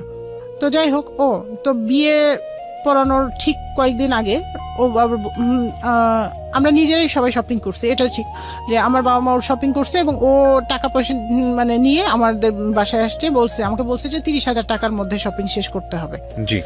এর মানে আমার অত বেশি অ্যাবিলিটি নাই, আর যদি বলেন তাহলে আমাকে লোন করতে হবে, অলরেডি সে 40,000 টাকা লোন করছে অফিস থেকে বিয়ের জন্য। তো আমি চিন্তা করছি সংসার যেহেতু দুজনার, সো এত লোন করে নিজেদের কাঁধে বোঝা বাড়ায় লাভ নাই, কারণ পরে আমি বলছি যে না আপনি অল্প টাকা লোন করেন, যে আমি অল্প টাকাই শপিং করবো, আমি 30,000 টাকা আমার ওভারঅল সব শপিং শেষ করি বিয়ের। আর আমার বাবা তো বিয়ের অনুষ্ঠান থেকে শুরু করে সব টোটালি নিজেই করতেছে, সো মানে আমি বলতেছি আপনাদের তাহলে ওইভাবে খরচ করার দরকার নেই, কারণ আমার সংসারে যদি লোডটা বাড়ে তাহলে তো চিন্তাটা তো আমারই হবে, এই চিন্তাটা আমি করছি। ও আবার আরেকটা কথা বলে যে দেখেন বিয়ের দিন অনেক আত্মীয় স্বজন থাকবে, থাকবে, আমি চাই না আপনাকে ওইভাবে প্রেজেন্ট করতে সবার সামনে, তো আমরা তো জানি যে আপনার এটা সেকেন্ড ম্যারেজ, তো আপনার কাজীকে সেকেন্ড ম্যারেজের কথা না বলে আপনি ওখানে বলেন যে সেকেন্ড ম্যারেজ কিন্তু কুমারী লেখেন, ওইখানে ডিভোর্সিটা লিখতে দিয়েন না। এটা আপনি বললেন? আমি না, ছেলে বললো, ছেলে আমাকে বললো। তো আমি এটা বাবাকে সকালে বললাম, বলার পর বাবা বললো যে মানে একটু বাঁকা ভাবেই নিল, তো বললো যে আচ্ছা ঠিক আছে, ওটা যদি ওরা যদি কাজীকে বলতে পারে, ম্যানেজ করতে পারে, আমার এটা নিয়ে কোনো নেই, সে নেই। কাজী আসলো, কাজী আসার পর বললাম, আব্বা বলে কি যে দেখেন বিয়েটা হচ্ছে শরিয়া সম্মত হইলো কিনা আপনি সেইটা বিষয়, কুমারী না ডিভোর্সি এটা তো বিষয় না, আপনি তো এটা তারা জেনে বুঝে করতেছে, এটা তো ফ্যামিলিগত ভাবে বিয়ে, আর এটাতে এমন না যে 20-50 লাখ টাকা কাবিন, যেখানে আমার এটা লিখতেই হবে, এর মাত্র 2 লাখ টাকা কাবিন, এটা তো কাবিনের মধ্যেও পড়ে না, কারণ এটা হচ্ছে 2014 সালে। পরে কাজী লিখছে, লিখার পরে 2 লাখ টাকা কাবিনে আমাদের বিয়ে হইলো। বিয়ের পর থেকে শুরু, বিয়ের যেদিন হইলো পরের দিন থেকে মানে একদিন পরে সে আমাকে তার বাবার বাসায় নিয়ে যায় নাই, তার ভাইয়ের বাসায় নিয়ে যায় নাই, কোথাও নিয়ে যায় না, আমার বাবার বাসায় রাখছে, মানে ঘর জামাই যেটা বলে। আমাকে বলতেছে যে বাসা নিতে গেলে তো সময় লাগবে, তো আমরা কয়দিন এখানেই থাকি। ঠিক আছে থাকি, সমস্যা কি। তো এরপরে আব্বা দিল ফার্নিচার কেনার জন্য কিছু টাকা, যে ঠিক আছে যেহেতু তোমরা আমাদের সাথে আসো আপাতত কিছু ফার্নিচার নিয়ে আসো, যেটা দিয়ে অন্তত চলো, এরপরে তো আমি তো ফার্নিচার পরে দিব। সেটা ওদের সামনে আর বলে নাই, আব্বা বললো, আমাকে বললো। তো 50,000 টাকার মতো দিল। এটা দিয়ে আমরা খাট ছিল, স্টিলের শোকেস, একটা আলমিরা, এগুলি মানে টুকটাক আর কি, যেটা কাপড় চোপড় রাখার জন্য একান্তই দরকার। আমি বললাম যে তোমার মা অসুস্থ, তুমি এখানে আসো, ঠিক আছে তুমি যাচ্ছ, তাহলে আমিও তোমার সাথে তোমার ভাইয়ের বাসায়। বলে ভাইয়ের বাসায় পরিবেশ ভালো না, তুমি যে থাকতে পারবা? আমি বলি হ্যাঁ পারবো না কেন, বিয়ে যখন করছি তখন তো থাকতে হবে, সব জায়গায় মানিতে হবে। গেলাম ভাইয়ের বাসায়, যেয়ে দেখলাম এক রুম, ওরকম ভাবে মানে না, মানে বস্তিতে এক রুম নিয়ে মানে তাকে থাকতে দিছে। যাই হোক, সেটা যার পার্সোনাল ব্যাপারে, এখানে আমার বলার কিছু নাই। আমি জোর করেই থাকলাম, বলতে গেলে ওর সাথে জোর করে গেলাম এবং জোর করে থাকলাম। ওখান থেকে আসার পরে আমাকে বলতেছে যে এরকম দেখো ভাবি না একটা জিনিস বাঁকা চোখে নিচ্ছে। কি বাঁকা চোখে নিচ্ছে? মাত্র 50,000 টাকা দিছে আব্বা কেনাকাটার জন্য, এই জিনিসটা ভাবি খুব বাঁকা ভাবে নিছে, ভাবি আমাকে ভাইয়ের সামনে কেমন ইনসাল্ট করছে, এরকম বলতেছে। আমি বলতেছি যে দেখো এইটা নিয়ে তো এত বেশি ম্যাটার হওয়ার বিষয় না, আর ভাবি যে ভাবির এত বদনাম গেছে সেই ভাবি নিয়ে এখন এত মাথা ব্যথা কেন? ট্রু, ভাবি তো খারাপ, তুমি বলে হ্যাঁ আসলে ভাবি খারাপ, তখন গেল অ্যাভয়েড করলো, মানে আমাকে শোনায় নিল, আগে শোনায় নিয়ে পরে হ্যাঁ, তারপরে গেল। এটা যাওয়ার পর একদিন পরে এসে বলতেছে আমার অফিসে ভালো বিহেভ করতেছে না বসেরা, লোনটা শোধ করে দিতে হবে, লোনটা শোধ না করলে বসেরা ভালো বিহেভ করতেছে না। 40,000 টাকা তার যেটা লোন আছে। তো ভাইয়া এটা জানছে, যাই না ভাবি বলছে ভাবির বাপের বাড়ি থেকে 30,000 টাকা নিয়ে এসে সেটা নিয়ে এসে সেটা দিয়ে অন্তত লোনটা ক্লোজ করতে। আমার কাছে খুব আশ্চর্য লাগলো, যেই ভাবি এত খারাপ ছিল সেই ভাবির বাপের বাড়ি থেকে 30,000 টাকা, যেভাবে ভাই এত টাকা থাকা সত্ত্বেও বিয়ে করার মানে বিয়ের সময় 1 পয়সাও দিল না, ইভেন বউকে যে নতুন বউকে একটা গিফট দিতে হয় সেটাও দিল না। মানে কি বলবো, বলার এখানে আসলে নিজের কাছে খুব আশ্চর্য লাগছে জীবনের। তো আমি বললাম যে এটা তো আমার দৃষ্টিতে ভালো না, যে ভাবি কেন দিবে, ভাইয়ের থাকলে ভাই যদি দেয় সেটা আলাদা বিষয়, ভাই দিবে না, ভাবি কেন বাপের বাড়ির টাকা এনে দিবে? তো পরে আমি বললাম যে যেহেতু যে বিয়ের গিফট থেকে টাকা উঠছিল, আমার কাছে প্রায় 10-15,000 টাকা ছিল, সব মিলে ওর হাতে 20,000 টাকা তুলে দিলাম, দিয়ে বললাম যে এটা তুমি দিয়ে দাও, দিয়ে আর বাকি 20,000 টাকা আস্তে আস্তে প্রত্যেক মাসের স্যালারি থেকে দিব, এটা বললাম। আমরা কোথাও ঘুরতেও গেলাম না, কোথাও না, আমার বাবার বাড়িতেই থাকা। এর মধ্যে এখন আমি বলবো ওকে যে প্রেশার ক্রিয়েট করবো, বাসা নাও, তো টাকা কই? বাসা ভাড়া নিতে গেলেও তো টাকা লাগবে, অ্যাডভান্স দিতে হবে, ইয়ে করতে হবে, টাকা না থাকলে কেউ তার বাসায় দিবে না। তখন আম্মা বিষয়টা বুঝলো, তখন ও আমাকে বলতেছিল যে আমি বাইরে থাকি, তুমি এখানে থাকো। আমার কাছে বিষয়টা এরকম যে বিয়ে হয়েছে, ও এক জায়গায় থাকবে আমি এক জায়গায় থাকবে, এটা কেন? তখন আম্মা বললো ঠিক আছে, তোমরা যতদিন তোমাদের সমস্যার সলভ না হয় তোমরা এখানেই থাকো, যদি পারো কিছু কন্ট্রিবিউট করো তোমার শ্বশুরের সাথে, না পারলে না করো। প্রথম ওই যে লোনটা, যেহেতু লোনের টাকাটা মনে করেন আমি দিচ্ছিলাম না, এখানে আমার যেটা জানার, লোনটা আপনি শোধ করছেন কেন? কারণ তার স্যালারি হচ্ছে অনলি ফর 18,000 টাকা। এখন ওটা দিয়ে তো কি ও বাবা মাকে দিবে না নিজের যাওয়া আসার খরচ চালাবে? তখনও থাকতাম বাবার বাসায় থাকতেন, বাবার বাসায় থেকে হাজবেন্ডের লোন পরিশোধ করতেছেন। আর তারপরে আমি চিন্তা করতাম তো সংসার তো দুজনারই, ও একটা মানসিক টেনশনে থাকবে, তার চেয়ে ভালো দুজনে একটু লাইফটা আনন্দে কাটাই না। টাকা পয়সা তো দিলাম না হয়। কত টাকা দিতেন প্রতি মাসে? প্রথমে দিলাম হচ্ছে 20,000 টাকা। আচ্ছা। এরপরে মানে ওর স্যালারিটার থেকে 50% এর মতো, 50% কখনো 50% কখনো তার চেয়ে বেশি এরকম দিয়ে চলে আসে। মানে পুরোটাই বলতে গেলে একরকম অনেকটা মানে দিয়ে চলে আসে।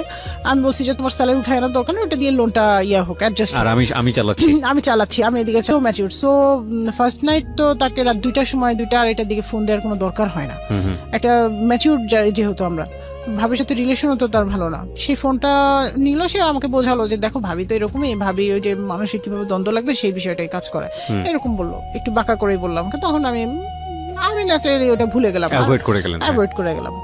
যেদিন আমরা মানে যাব ওদের বাসায়, ওর ভাইয়ের বাসায় যে দাওয়াত দিতে, আমার বাবা, আমার ছোট ভাই, আমি, আমার হাজবেন্ড, মানে আমরা সবাই মিলেই যাবো, একসাথেই যাব। তো সেদিন তার মোবাইলে ও দুজনে বিছানায় শুয়ে থেকে মোবাইলটা করতে করতে একটা রেকর্ডিং বের হয়ে যায়, রেকর্ডিং বের হয়ে যায়। রেকর্ডিংটা ছিল দেবর ভাবির কথা, এটা রেকর্ডিং করছে তাদের মেয়ে, ছোট্ট মেয়ে, আমার মানে আমাকে না জানিয়ে আমার অ্যাবসেন্সে মানে তাদের বাসায় যেত, তার ভাইও থাকতো না, তার দেবর ভাবি দুজন থাকতো, এবং দেবর ভাবির কিছু কথা মানে যেটা আমার কাছে এত খারাপ লাগে, এবং অ্যাট লাস্ট ওই কথার মধ্যে থাকে, ভাবি আপনি চিন্তা করেন না, আপনি তো আসেন সবসময় থাকবেনই, আমি তো এটা বিয়ে করছি, এটা যদি আমার কথা না শুনে টাকা পয়সা না দেয় তাহলে কিলায় দাঁত ভাঙিয়ে দিব আর ছেড়ে দিয়ে চলে আসবো, এরকম কথা ছিল। এই ফোন রেকর্ডটা আপনি কিভাবে শুনলেন? এই ফোন রেকর্ডটা ওই যে ওর সামনে মোবাইল টিপতে টিপতে হঠাৎ গড গিফটেড বের হয়ে গেছে। ওর সামনে এটা বেজে হ্যাঁ গেছে? হ্যাঁ, ওর সামনে এটা বেজে উঠছে এবং ওর সামনে ও তখন মোবাইলটা, এটা যখন দাঁত ভেঙে দিব, দাঁত ভাঙার জবাব দিব, ছেড়ে দিব, এই কথাগুলো আসছিল, তখন ও মোবাইলটা আমার কাছ থেকে কেড়ে নিয়ে যায়, কেড়ে নিয়ে সাথে সাথে ডিলিট করে ফেলে।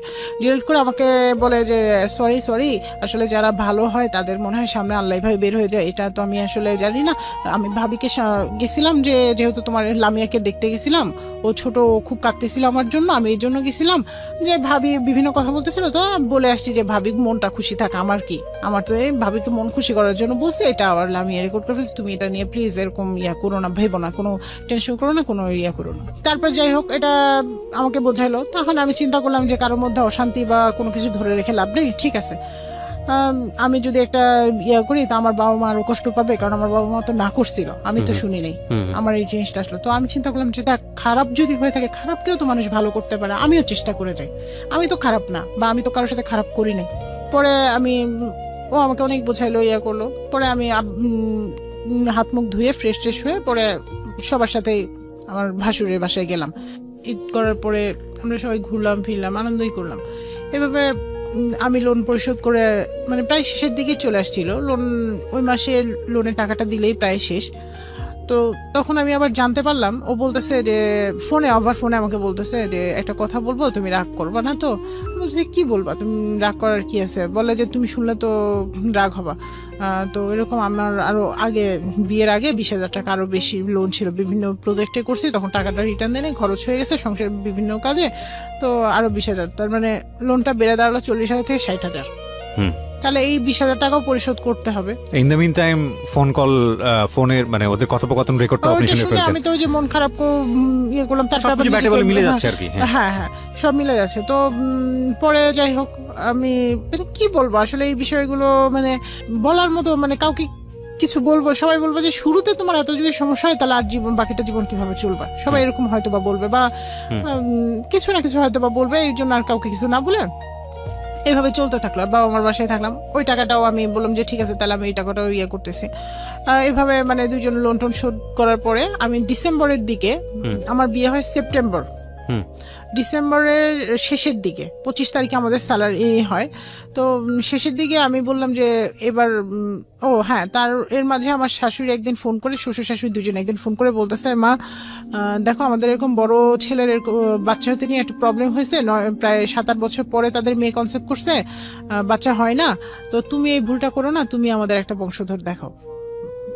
তখন তার ছেলের ঘরে একটা নাতনি ছিল, নাতিটাতি ছিল না, তো আমার শ্বশুরের একটা চাহিদা যে আমাকে একটা বংশধর দেখাও মা, আমিও চাই তোমার ঘরে একটা সন্তান আসুক।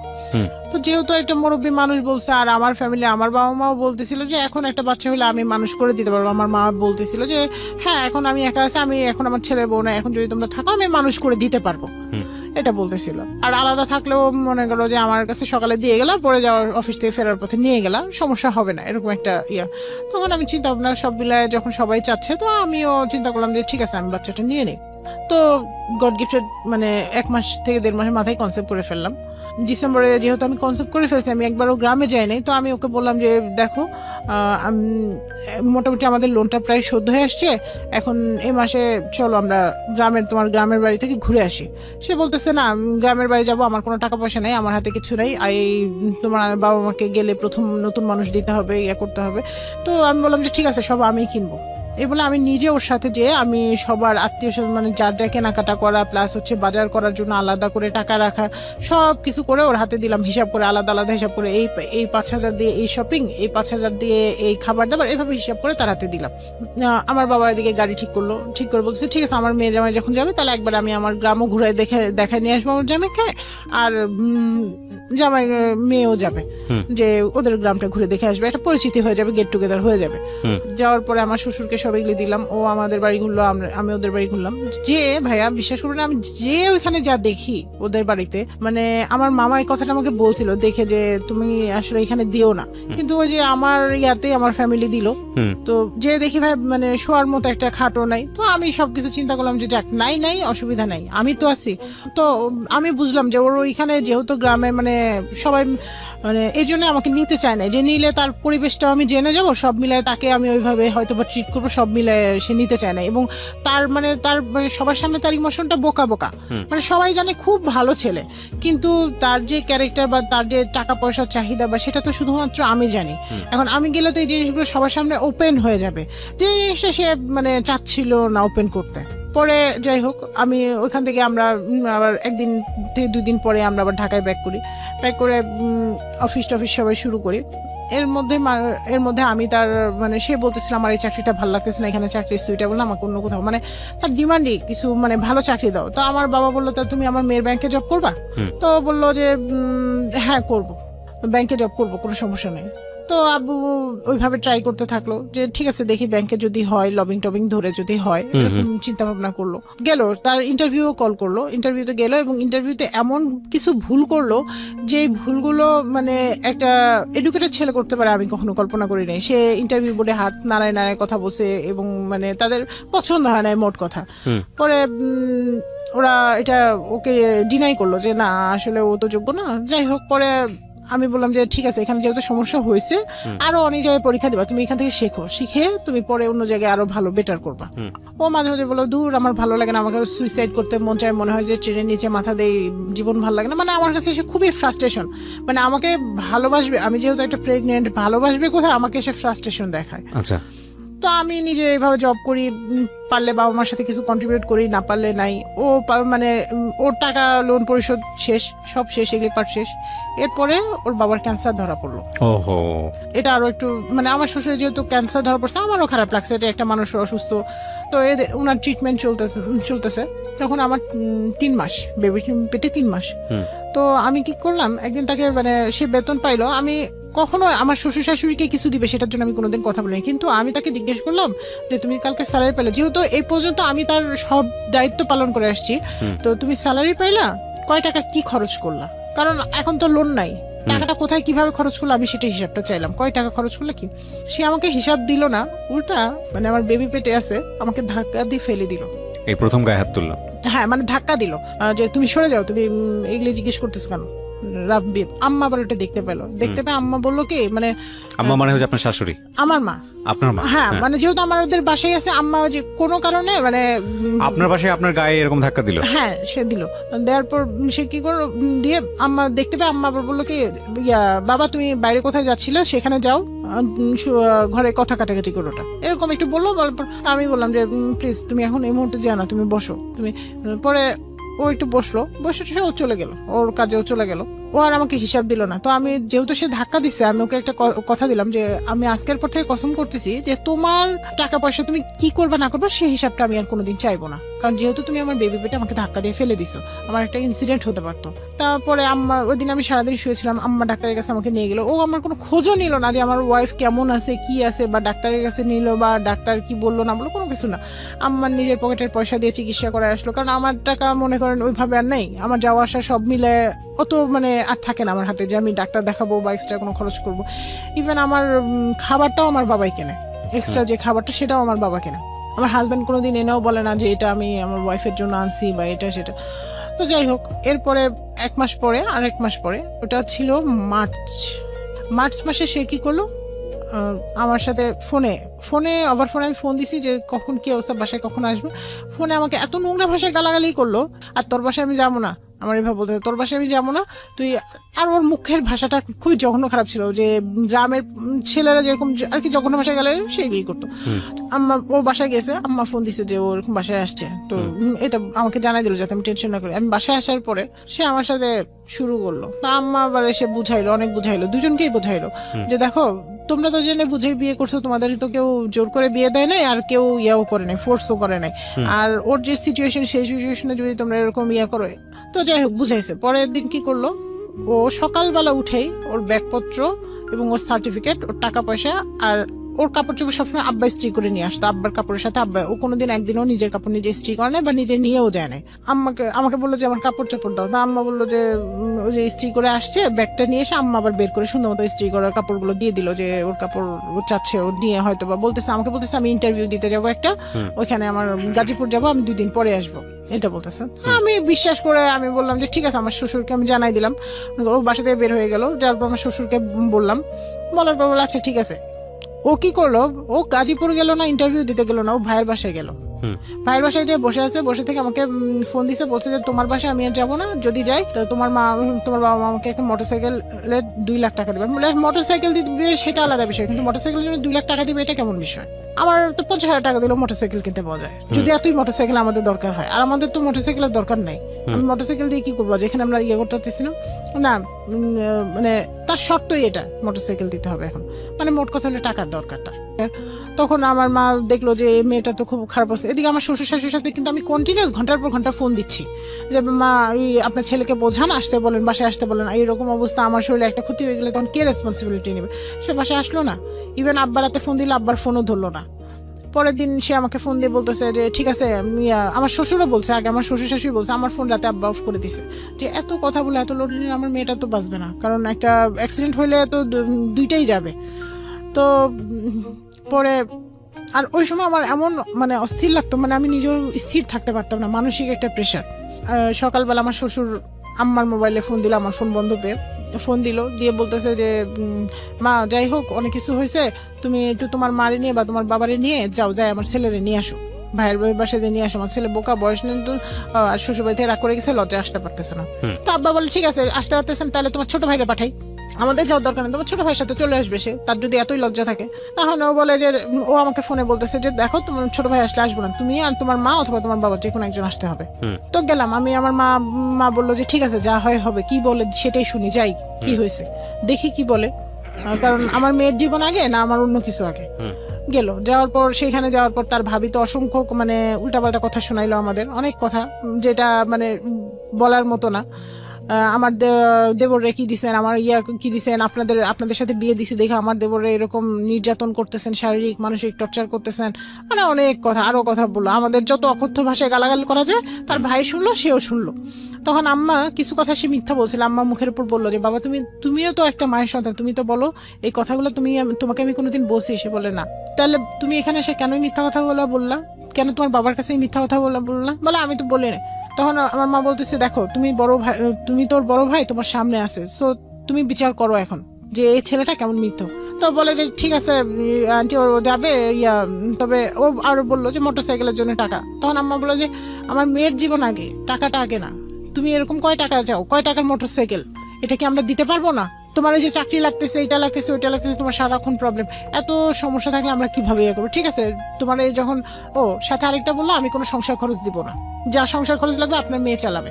এটা সামনাসামনি বলে দিল, সামনাসামনি বললো।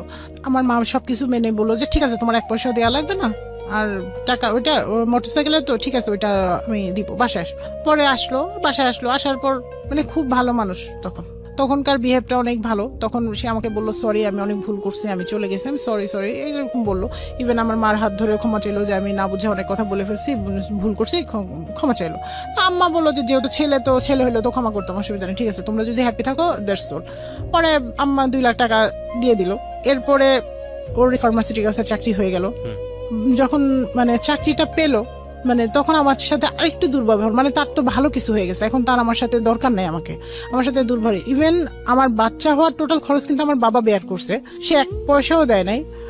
বা ইভেন তার ভাই বা সে, তার কাছে আমি নিজের টাকা দিয়েছি, নিজে 5,000 টাকা দিয়ে বলছি যে কোনো কিছু যদি লাগে তোমার কাছে, যেহেতু তুমি এই মুহূর্তে চাকরি ছেড়ে দিছো, হয়তো টাকা পাচ্ছ না, তো এই টাকাটা তুমি রাখো, যদি আমার প্রয়োজনে কিছু লাগে বা কোনো কিছু লাগে।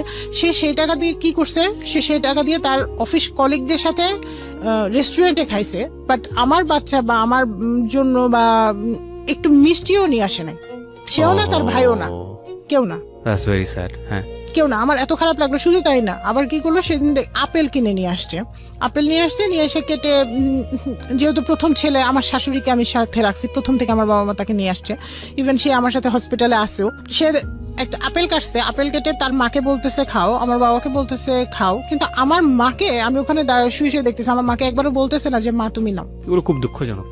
মা তুমি নাও, এটা বলতেছে না। তো আমার মা নিজে থেকে সে যে ওই প্লেট থেকে একটা আপেলের টুকরো নিয়ে সে খাইলো। তবে আমার এটা ভালো লাগছে যে আমার মা ওটা বুঝতে দেয় না, আমার মা বুঝছে হয়তো আমার মেয়েটা বুঝলে কষ্ট পাবে। তো এটা আমি একসময় আমার হাজবেন্ডকে বলছিলাম, সে অস্বীকার করছিল, বলে না আমি সবাইকে বলছি। তো যাই হোক, বাচ্চা হওয়ার পর এরপরে বাচ্চা হইলো, সে কি করলো, চাকরি পাওয়ার 1 মাস এখান থেকে বাসা থেকে অফিস করলো, ওর অফিসে গাড়ি দিয়ে যায় নিয়ে যায়। 1 মাস পরে সে চলে গেল, যাওয়ার পর বলতেছে যে শোনো তুমি যদি আমার সাথে সংসার করতে, আমি আর ওইখানে যাব না, আমার ওইখানে সংসার করতে ভালো লাগে না, তুমি আমার সাথে সংসার করতে চাইলে গাজীপুর চলে আসো। আমি বললাম ঠিক আছে, আমি গাজীপুরে সংসার করবো, বাচ্চা নিয়ে আমি গাজীপুরে আসবো, তুমি ওইখানে বাসা নাও। ওর হচ্ছে কথায় কথায় ওর একটা ছিল যে আমি তোমার সাথে সংসার করবো না, আমি চলে যাবো, বাচ্চা হয়েছে কি, বাচ্চা দিয়ে তুমি আমি আটকাইতে পারবা, এটা বলতো। ও বললো আমি গাজীপুর বাসা, আমি বললাম গাজীপুরেই আমি যাবো, আমি গাজীপুর, কারণ আমার তখন চাকরির হচ্ছে শুরুর পর্যায়ে, আচ্ছা মানে আমি পার্মানেন্ট না তখন। তো যার ফলে আমি এই চাকরি ছেড়ে দিলে আমার কোনো নেই, ওরকম না, যে আমার কথা হচ্ছে তুমি যদি স্বাবলম্বী হও তাহলে তোমার টাকায় আমি চলতে পারবো, আমার কোনো সমস্যা নাই। ও তখন বলতেছে, যখন দেখলো যে আমি বাসা নেওয়ার জন্য প্রেসারাইজড করতেছি, তখন বলে যে, তখন কয়েকদিন যাওয়ার পর বলতেছে ঠিক আছে এখানে বাসা নিলে বাচ্চা কে দেখবে। আমি বলি চাকরি ছেড়ে দিব, তোমার আর নইলে তুমি যাকে পারো তাকে দিয়ে বাচ্চা দেখায় মানুষ করবো, আমার তো একটা সমস্যা নেই। তো বলতেছে যে না ঠিক আছে, আব্বা বলছে বাসা নিতে না করছে, আব্বার চিকিৎসা অনেক খরচ, ঠিক আছে বাসা নিবো না, ওইখানেই থাকে, আমি আসতেছি। এই বলে সে আসলো, আসার পরে সে তার মানে যা বেতন পাইলো সেটা নিয়ে আসলো। নিয়ে আসার পরে সে বলতেছে যে আমাদের মা ছেলেকে কিছু শপিং করে দিল, দিয়ে সে সব টাকা নিয়ে বাড়ি চলে গেল, বললো কিছু টাকা বাড়ি আগেই পাঠিয়ে দিছে, বলতেছে যে এই টাকা দিয়ে কোরবানি দিব। আমি বললাম যে ঠিক আছে, আমি তো অসুস্থ, আমি যেতে পারছি না, তুমি ছেলে তুমি যাও, গত ঈদ আমার সাথে করছে, এই ঈদ তোমার বাবা মার সাথে করো। তো ও বাড়ি চলে গেল, যাওয়ার পরে আমি আশা করতেছিলাম যে পরের দিন আমার হাজবেন্ড যেহেতু কোরবানি দিচ্ছে সেখান থেকে আমার জন্য কিছু নিয়ে আসবে, অবশ্যই আমি এটা হকদার, আমার সন্তান এটার হকদার। সে সেটা নিয়ে তো আসলোই না, উল্টা আরো আমার সাথে দেখা যায় আমার মানে আমি বাসায় এসে আমি ঈদ করলাম কি না, কি খাইলাম, কোনো খোঁজই নেই। সে বাড়ি গেছে তার মতো, আমি আমার মতো। আমার জন্য এটা সকালবেলাটা আমি ওয়েট করতেছিলাম যে আমার হাজবেন্ড সকালবেলা ফোন করে বলবে যে ঈদ মোবারক, উঠে তুমি বাচ্চাকে রেডি করো, তুমি রেডি হও, মানে আমি এক্সপেক্ট করতেছিলাম, বাট এরকম কিছুই না। বিয়ের পর থেকে আমি অসংখ্যবার এগুলি নিয়ে বলছি যে দেখো তুমি তো কখনো আমাকে ফোন দাও না, খোঁজ নাও না, আমি কোথায় থাকলাম কি করলাম, তোমার এগুলি কোনো ব্যাপারই না। বলে চাকরি করা একটা শিক্ষিত এডুকেটেড মেয়েরে বিয়ে করছে, আমি কি কোনো বাচ্চারে বিয়ে করছি যে আমি সারাদিন ফোন করে করে খোঁজ নিবো, এরকম বলতাম বিয়ের আগে এত ফোন এত SMS, এখন বিয়ের পরে কিছুই নাই।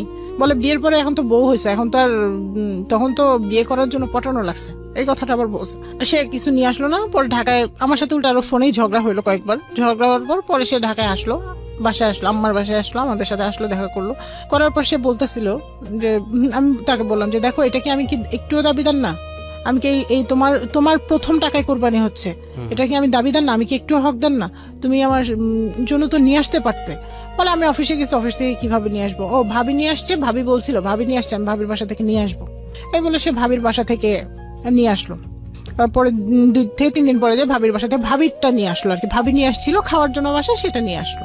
তো যাই হোক নিয়ে আসছে, আমি আমার বাবা মার কাছে ওইভাবে প্রেজেন্ট না করে আমি বলতেছি যে আমার শাশুড়ি এটা পাঠাইছে তোমাদের জন্য, এইভাবে প্রেজেন্ট করছে। তো তারা তার জানে না যে আমাদের ভেতরে এই বেটেগুলি থাকে, এগুলো বিছাই দাও তাহলে বসতে পারবে। আমার বাবা মা সারা রাত জার্নি করে আমাদের সাথে গেছে, কেউ শুতেও পারতেছে না, বসতেও পারতেছে না, আর আমি বাচ্চাটারে নিয়ে শোয়াইতে পারতেছি না। পরে আমি পাশের বাসার এক প্রতিবেশীর ঘরে যেয়ে বাচ্চাটাকে নিয়ে কিছুক্ষণ শুয়েছিলাম, তখন আমার বাচ্চা হলো 6 মাসের।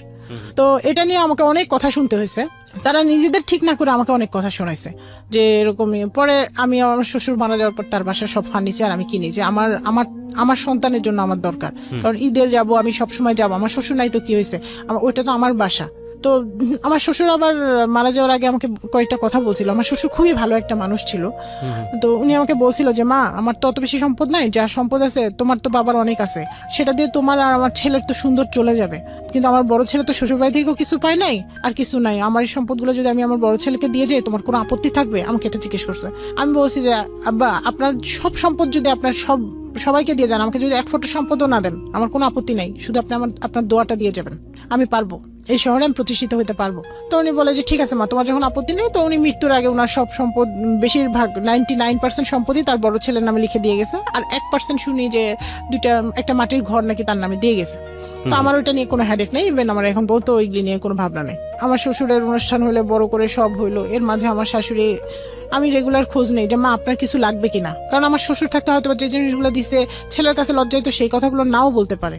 তো তো আমি জিজ্ঞেস করি, আমি রেগুলার ফোন দিয়ে জিজ্ঞেস করি। তো একদিন কি করছে, সে আমাকে, আমি ফোন দিছি জিজ্ঞেস করতেছে, সে আমাকে এত উল্টাপাল্টা ভাষায় ফোনে গালাগালি করতেছে। এরপরে বাসায় এসে আমি আবার মা বাবার সাথে সবই মোটামুটি শেয়ার করি। আমি বলতেছি মা এরকম এরকম বলছে, ইয়ে হয়েছে। এটা নিয়ে এক পর্যায়ে আমি চিল্লাচিল্লি করে পরে আমার অজ্ঞান হয়ে যায়, সেন্সলেস হয়ে যায়। বাথরুমে যাই, বাথরুমে ঢুকে সেন্সলেস হয়ে যায়। পরে আম্মা, যেহেতু আমি সেন্সলেস হয়েছি এই জন্য আম্মার মাথাটাও তখন আম্মা বলছে যে তোমার মা এগুলি এগুলি বলছে, কেন বলছে, তোমাকে তো আমরা দিছি, কেন তুমিও বলবা, তোমার মাকেও দিয়ে বলবা, সবাই বলবা, তার মানে কি আমরা কি টাকার মেশিন? তোমার কাছে আমরা অন্য কিছুই না? আমরা মা বাবার এতটুকু সম্মান পাই না? ঠিক আছে, যদি এটাই হয় তাহলে তুমি এই মুহূর্তে তোমার বউ বাচ্চাকে নিয়ে বের হয়ে যাও। কিভাবে তুমি তোমার বউয়ের চাকরি করাবা, কিভাবে কি করবা সেটা তুমি জানো, আমি জানি না। এটা আমার মা ডাইরেক্ট বললো। তখন আমি ওর বোর কাপড়ে রেডি হলাম যে চলো আমি এক কাপড়ে বের হয়ে যাবো, তুমি কোথায় রাখবা রাখো, আমার চাকরির দরকার নেই। তো সে তখন আমার উল্টা বুঝাইল, আমার শ্বশুর আমাকে যাইতে বলছে যে আমি যাবো, কেন যাবো, আমি বাড়ির ছেলে তাই আমি যাবো না। গেল না, থাকলো। এরপরে আমি সেভারাল টাইম তাকে বলতেছি যে যেহেতু আমার শাশুড়ি গ্রামে একা থাকে, আমরা বাসা নেই পাশাপাশি, আমার মার বাসার পাশে বাসা নেই, বাসা নিলে আমার দেখা যাবে বাচ্চাটাকে আমার মার কাছে সকালে রেখে গেলাম, বিকেলে নিয়ে গেলাম, অফিস থেকে ফেরার পথে নিয়ে গেলাম। সে বলতেছে না, আমি বাসা নিলে গাজীপুর নিবো, আমার মারে নিয়ে গাজীপুর বাসা নিবো।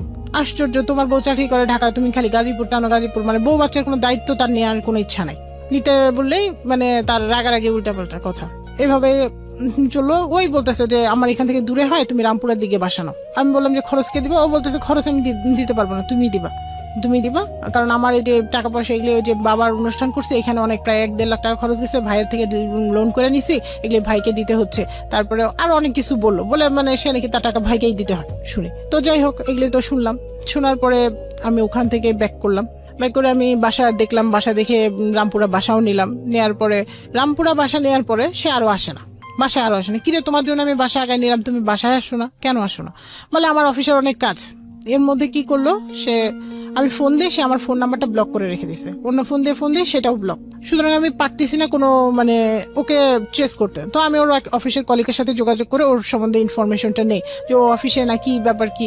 এতেও আরো ক্ষিপ্ত হয়ে আমার বাবাকে ফোন দেয়, বলে আপনার মেয়ে এই সেই, মানে দুনিয়ার কথা, নোংরা ভাষায় গালাঙ্গি। এটা তো এমনি তো রেগুলার চলতো, আর সেটা সেদিন থেকে আরো বেড়ে গেল। আমার বাবাকে বললাম ওর ভাইকে সহ ডাক, ওর ভাই সহ আসলো। আসার পর সে এমন মানে আমার বাবা মার সামনে এমন নোংরা কথা বলতেছে, মানে যা বলার মানে বাহিরে। সে বলতেছে, তুই আমার মাকে বলতেছে, তুই আমার মা না, তুই কি আমার মা, তুই কেন বলিস বাড়িঘর করার কথা, আমার ছেলে রাস্তায় থাকবে, তোর সমস্যা কি, এরকম ভাষায়। তার ভাইও কিছু বলতেছে না। এখন আমার বাবা উল্টা বিরক্ত হয়ে আমার গালেই 2টা চড় দিছে, ওরা না শাসন করে আমারই চড় দিছে। যে কারণ আমার বাবা কেন চড় দিছে আমি বুঝছি, যে আজকের এই বেয়াদবিটা আমার জন্যই সে সাহস পাইছে। কেন সাহস পেয়েছে? তাকে বিয়ে তো আমিই করছি, আমার ফ্যামিলি তো বলছে যে এই মানে এই ছেলেকে করো না, সমস্যা আছে। তো যাই হোক, পরে আব্বা বললো যে তোমরা আলাদা বাসা নিবা, আমি আর তোমাদের লাইবিলিটিস নিবো না, তোমরা আলাদা বাসা নিয়ে তোমরা কিভাবে ভালো থাকবে থাকো। ভালো কথা। এখন তোর মাথায় বোঝা একটা পড়লো যে আলাদা বাসা নিতে হবে। দেন সে কি করলো, বললো যে আচ্ছা ঠিক আছে আলাদা বাসা নিবো, আমরা আলাদা বাসা নিবো। ওর ভাই আবার বোঝাইলো আঙ্কেল রাখেন, ও তো মাথা গরম।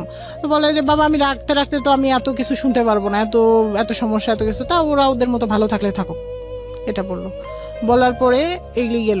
এরপরে আসলো ওইটা ছিল, ও কি করলো, একদম ওই ঝগড়া করে ব্যাগটা গুছাই নিয়ে একবারে হোস্টেলে যেয়ে উঠলো। ওর বসের কাছে আমি ফোন দিলাম, দিয়ে বললাম যে স্যার এই ব্যাপার দেখেন তো, ওকে একটু বুঝাইতে পারেন কিনা। তো বলতেছে যে আচ্ছা ঠিক আছে তোমরা আলাদা বাসা নাও। উনি আবার পরামর্শ দিল যে তোমরা আলাদা বাসা নাও, নিলে দেখবা সব ঠিক হয়ে গেছে। তা আমিও চিন্তা করলাম যে আলাদা বাসাই নেই। বাসায় পরে স্যার বোঝানোর পরও বাসায় আসলো। আসার পর 2-1 দিন আমার সাথে মানে ভালোই ব্যবহারটা খারাপ না। তখন আমি বললাম যে তোমার জন্য একটা নিউজ আছে। বলতেছে কি? আমি বলি যে সম্ভবত আমি প্রেগনেন্ট, এটা বলছে। বলার পরে ঠিক আছে তাহলে বাচ্চা নেই। এরপরে একদিন কি করছে, আমার পাশে শুয়ে আছে, সে শুয়ে থেকে অন্য মেয়ের সাথে মেসেজিং করতেছে। সেটা আমি সকালবেলা তার মোবাইল করে ট্রেস করে ধরতে পারি। মেসেজিং এ লেখা তুমি খুব দেখতে কিউটি, তারপরে মানে সে আমার কাছ থেকে তো যা পাওয়ার পাইছে, এখন সে অন্য মেয়েদের ইমপ্রেস করার চেষ্টা করতেছে, যদি আবার অন্য কোনো নতুন মেয়ে এখন পটাইতে সে পারে। তো পরে এই মেসেজটা আমার সকালবেলা আমি মেসেজটা ধরে ফেলছি এবং মেসেজের স্ক্রিনশট গুলো নিয়ে আমার মোবাইলে আমি ট্রান্সফার করে নিছি। এটা নিয়ে দুজনের মধ্যে তুমুল ঝগড়ার পরে ও বাসা থেকে বের হয়ে গেছে। তোমার সাথে থাকবে না, তোমাকে আমি ডিভোর্স দিব। তুমি আমাকে কিচ্ছু দাও নেই, সারা জীবন খালি জ্বালাইছো, আর তোমাকে আমি ডিভোর্স দেবো। এরপর অফিসে চলে যায়, ওই হোস্টেলেই থাকে। আমি যোগাযোগ করলাম, আমার সাথে যোগাযোগও করে না, করে না। পরে সে বলে কি যে শোনো, এদিকে আমাকে কন্টিনিউস ডিভোর্সের থ্রেট দিয়ে যাচ্ছে, যে তোমার সাথে আমাকে এত অসংখ্য মেসেজ পাঠাইছে, আমি আর লোড নিতে পারতেছি না, আমি অসুস্থ, এই অবস্থা, মানে সবেমাত্র একটা কনসেপ্ট, মানে ওর চিন্তা ভাবনায় যে এমন কিছু হোক যাতে মা মেয়ে দুজনেই শেষ হয়ে যায়, মা এবং পেটের বাচ্চা যেটা, সেটা দুজনেই শেষ হয়ে যায়। তো পরে এখান থেকে বের হলাম, আমি বললাম যে না, কিছু একটা করতে হয়। তখন ও বলতেছে, ওকে আমি ইমপ্রেস করার চেষ্টা করলাম। তখন ও বলতেছে যে শোনো, তুমি যদি আমার সাথে সংসার করতে চাও তাহলে তুমি তোমার বাবাকে নিয়ে আমার ভাইয়ের বাসায় আসবা। আমি তখন বললাম যে আমি একা আসি, আমার বাচ্চাকে নিয়ে আমি একা আসি, তুমি যেখানে রাখবে আমি সেখানে থাকবো, আমি তো বাবাকে নিয়ে আসার দরকার নেই। বলে না, তোমার বাবাকে নিয়ে আসবে, মানে সেখানেও তার আরো কিছু শর্ত থাকবে, কিছু চাওয়া থাকবে। গেলাম, যাওয়ার পরে সে আমার বাবাকে ওইখানে বললো যে 2 লাখ টাকা আরো দিতে হবে ফার্নিচার কেনার জন্য, যে বাসা নিতেছি, ফার্নিচার কেনার জন্য 2 লাখ টাকা দিতে হবে। আর আপনি আর আমাকে বললো যে সংসার খরচের টোটাল দায়িত্ব তোমার, আমি কোনো কিছু জানি না। আমি বললাম আচ্ছা ঠিক আছে। তাও কারণ আমার মনে হলো যে আমি বাচ্চাটাকে নিয়ে, যেহেতু আমার মানে পেটে একটা বাচ্চা, মানে তার লাইফটাও তো সেভ করা দরকার। কারণ বারবার ওই সময় আমার কন্ডিশনটা এতটা ক্রিটিক্যাল হয়ে গেছে যে বারবার মানে আমার ব্লিডিং হচ্ছে, প্রত্যেক মানে বাচ্চা থাকার পরেও ব্লিডিং হচ্ছে। ডাক্তার বলছে যে তোমার টোটালি রেস্ট দরকার, আর এই মেন্টাল প্রেশারগুলো নেওয়া যাবে না। তো যাই হোক, বসুন্ধরায় আমরা অফিসের পাশে আবার বাসা নিলাম। আমার অফিসের পাশে বাসা নেওয়ার পর আমার বড় ছেলেটাকে কেউ রাখে না, আমাকে সাথে করে অফিস নিয়ে যেতে হয়, নইলে ওইখান থেকে এসে রামপুর এসে বাবার বাসায় দিয়ে যেতে হয়।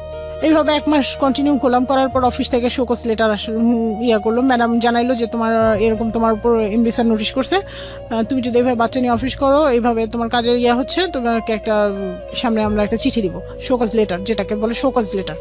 তো তুমি এটা থেকে বের হয়ে আসো, বাচ্চাকে নিয়ে এসো না। অফিস বললো? হ্যাঁ, অফিস বললো, যেহেতু আমি বাচ্চাকে নিয়ে ওখানে যাই। এটা বলার পরে অফিস থেকে আমি এসে আমি ওকে বললাম, বলে যে আরে তোমার চাকরি থাকলে থাক, না থাকলে না থাক, চাকরি নিয়ে আমার টেনশন নেই, এরকম বলতেছে। আমি বলি তাহলে সংসার মানে চলবে, তখন চলবে। তো ঠিক আছে, আমি এখন তাহলে এখানে আর থাকবো না, তুমি যদি আমার বাবার বাসার পাশে বাসা নাও, আমি তোমার কখনো বাবার বাসায় যেতে হবে না, আমি বাচ্চাটাকে নিয়ে আসবো, আমি এই লোডটা নিতে পারতেছি না। পরে সে কি বুঝলো না বুঝলো, সে নিল। এরপরে বললাম আচ্ছা ঠিক আছে। এর মাঝে তার ভাই 6 লাখ টাকা দিয়ে গাড়ি কিনলো। আমি চিন্তা করলাম এই টাকাটা কোথায় পাইলো। এক্স্যাক্টলি আমারও প্রশ্ন তাই। হ্যাঁ, এই 6 লাখ টাকা কোথায় পাইলো? তার ভাই সংসার খরচ দেয় না, সেই বিষয়ে শাসন করে না, কিছুই করে না, অথচ 6 লাখ টাকা দিয়ে তার ভাই গাড়ি কিনলো। শেয়ারে কিনছে, সে বলে যে শেয়ারে কিনছে আরেকজনের সাথে। তো যাই হোক, দেখতাম যে ভাবির মানে আমার চেয়ে ভাবির খোঁজটা অনেক বেশি নেওয়া হতো, যে কোনো প্রতিদিন মানে রেগুলার ভাবিকে ফোন, ভাবির বাচ্চার খবর, ভাবি কোনো টাকা পয়সা লাগবে কিনা সেটা জিজ্ঞেস করা সব। কিন্তু আমার কিছু লাগবে কিনা বা আমার কোনো কিছু প্রয়োজন কিনা কোনোদিন জিজ্ঞেস করে না। আমার এই বিষয়গুলো খুব দৃষ্টিকটু লাগলো। কি রে, আমাকে জিজ্ঞেস করে না, আমাকে না জানায় তার ভাইয়ের বাসায় যায়, তার ভাইয়ের অ্যাবসেন্সে তার ভাবির সাথে গল্প করে আসে, বাট সে এইগুলি বিষয়ে কিছুই জানে না। আমি তার বিভিন্ন মোবাইল থেকে বিভিন্নভাবে ট্রেস করতে পারি। তো যেহেতু এই মেয়ের বিষয়টা নিয়ে আমার আরো মানে কনফিউশনটা ক্লিয়ার হয়ে গেল।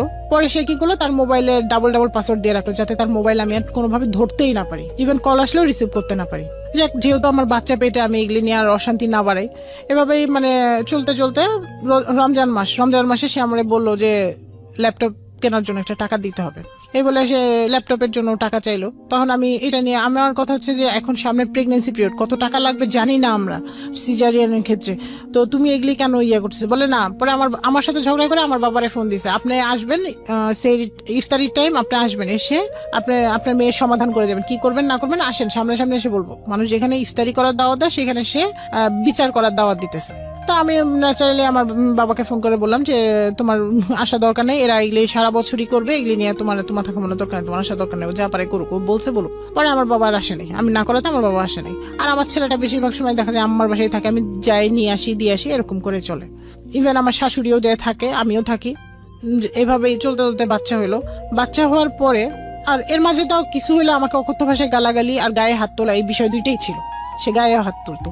যাই হোক, পরে বাসায় আসলাম। বাসায় আসার আমার মার বাসায় রাখলো। 2 সপ্তাহ পরে আমি বাসায় গেলাম, জোর করেই গেলাম, আমার শাশুড়িকে নিয়ে জোর করে বাসায় গেলাম। যাওয়ার পরে আমার বাসায় বাজার করে না, উল্টা আমার গায়ে হাত তুলে আমাকে টর্চার করে আর বলে কথায় যে তুই টাকা দিলে দে, না দিলে তুই। তখন গায়ে হাত তোলাতে চলে গেছে। গায়ে হাত তোলা আগেও তুলতো, কিন্তু তখন আরো বেশি হইলো পরিমাণটা। ইভেন কাজের বুয়ার সামনে গায়ে হাত তুলে, মানে কাজের বুয়ার সামনে গায়ে হাত তুলে এবং গালাগালি মুখোমুখি যা আছে করে আমাকে বললো, অ্যাট লাস্ট বললো যে তুই হয় কাবিন নামা নিয়ে আসবি, ডিভোর্স নিয়ে যাবি আমার কাছ থেকে, আর নইলে টাকা নিয়ে আসবি, টাকা দিবি, তোর ওই যে অ্যাকাউন্টে যে টাকা আছে সেই টাকাটা আমাকে দিবি। দিয়ে আমি যে অ্যাকাউন্টে তখন কত টাকা ছিল? আমার প্রায় 13-14 লাখের উপরে টাকা ওই সময়টাতে। ওটা লোভ ছিল ওর প্রতি? হ্যাঁ হ্যাঁ, ওর লোভ ছিল আমার প্রতি, টাকার প্রতি একটা লোভ ছিল, কারণ ওই টাকা দিয়ে তো আমি সংসার সব মিলে ম্যানেজ করে চালাইতাম, আবার সব গেট টুগেদার থেকে সবকিছু। পরে যাই হোক, আমি সেদিন ও তারাই দিল, আমিও বাসা থেকে বের হয়ে আসলাম। আসার পরে কেউ আমার ওরা মানে বাসায় নিয়ে যাওয়ার জন্য বা কেউ মানে ওরকম ভাবে কেউ খোঁজ নেয় নাই। ইভেন তার ভাইও আসছে সেদিন, তার মাও ছিল বাসায়, তার ভাবিও আসছে, কেউ বলে নাই যে বউকে বাসায় নিয়ে আসি, যে যা হবার হয়েছে আমরা যাই, যে নিয়ে আসি। নিয়ে আসলো না, যোগাযোগ করলো না, উল্টা সে বারবার মেসেজ দিচ্ছে যে তোমাকে আমি ডিভোর্স দিব, তুমি রেডি হও, তোমার বা গার্ডিয়ান নিয়ে বসো। কারণ সে এখন আর আমার কাছ থেকে টাকা পাচ্ছে না। অনেকভাবে তার অফিস কলিগ থেকে শুরু করে অনেকভাবে তাকে করার চেষ্টা করলাম। তাকে পরে একদিন তাকে নিয়ে সব, তার ভাই সহ তাকে নিয়ে আবার বসা হইলো। বসে সে সবার সামনে আমাকে প্রপোজাল দিল যদি আমি ফ্ল্যাট সেল করে দেই। মানে আমি এর মধ্যে কি করছি, ইনসিকিউরিটির কারণে আমি ওই টাকাটা দিয়ে, যেহেতু বাসা ভাড়া দেওয়া লাগতেছিল, আমি চিন্তা করছি ফ্ল্যাট সেল বলতে মানে হ্যাঁ, আমি ওই যে বাসা থেকে ও যে আমাকে বের করে দিল, দেওয়ার পরে যেহেতু ও টাকাটা চাচ্ছিল, আমি ইনসিকিউরিটি ফিল করতেছিলাম। তো আমি আর ও একটা ফ্ল্যাট দেখেছিলাম, আচ্ছা, তো সেই ফ্ল্যাটটা আমি বুকিং দিয়ে দিলাম। এই টাকাটা দিয়ে বুকিং দিয়ে দিলাম আমার বাবার সাথে পরামর্শ করে, যে আমি যদি লোনও করি তাহলে ওই টাকা দিয়ে আমি আমার বাসা ভাড়ার টাকা দিয়ে আমি লোন শোধ করবো, আর ওর টাকা দিয়ে ও সংসার চালাবে, এটা চিন্তা করে।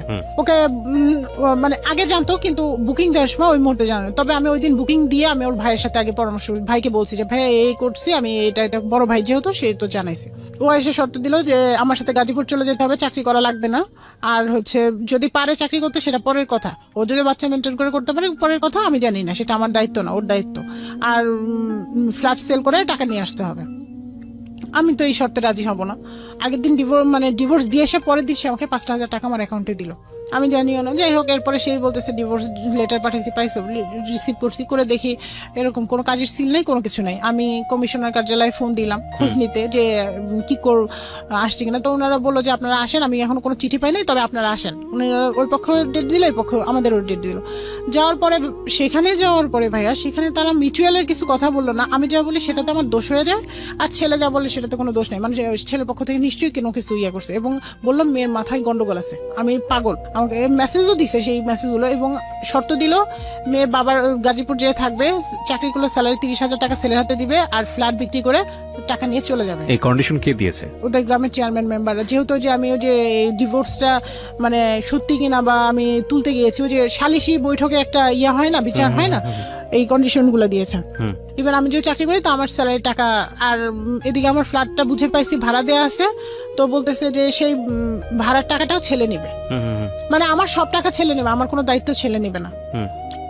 এবং ওই ছেলেকে একটা লিখিত দিল। ও কি করলো, আমি এরপর আমার বাবা আমাকে পাঠাইলো, বললো মানুষের মন তো পরিবর্তন হয়, দেখো পারো কিনা। তো গেলাম ওর বাড়িতে, থাকলাম। ও আমার সাথে রাতে থাকতেছে, সকালে থাকতেছে, উঠে আমাকে বলতেছে তুই তো ফ্ল্যাট সেল করে টাকা দিবি না, তোকে তো আমি চিনি, তো তুই আমার ডিভোর্স দে, চল এখন যাবি মিউচুয়াল ডিভোর্স দিতে, যদি না যাস তাহলে ভালো হবে না। আমি বলতেছি যে দেখো এরকম মিউচুয়াল ডিভোর্স আমি দিব না, আমি কোনোদিন তোমাকে ডিভোর্স দিব না। তখন সে কি করলো, আমার গায়ে 2টা হাত তুললো, তারপর আবার বের হয়ে চলে গেল, বাসা থেকে বের হয়ে গেল। তারপর বললো যে আমি বাসা নিব, যদি পারস গাজীপুর আসবি, না পারলে করবি। তো ফোনে যায় ওইখানে রাতের বেলায় আমি বললাম যে কোনো হাজবেন্ড কি এরকম আছে শুনছো যে ওয়াইফের সাথে রিলেশন করে যায়, 5 মিনিট পরে বলে যে চলো কাজী অফিসে যাই, মিউচুয়াল ডিভোর্স দিন। এই মেসেজটা দিছে। তখন সেই জন্য আমার বাবাকে ফোন দিছে, বলে যে আপনার মেয়ে আমাকে অকথ্য ভাষায় গালাগালি করতেছে। না, আব্বু বাইরে ছিল, এসে বলতেছে কি করছেন।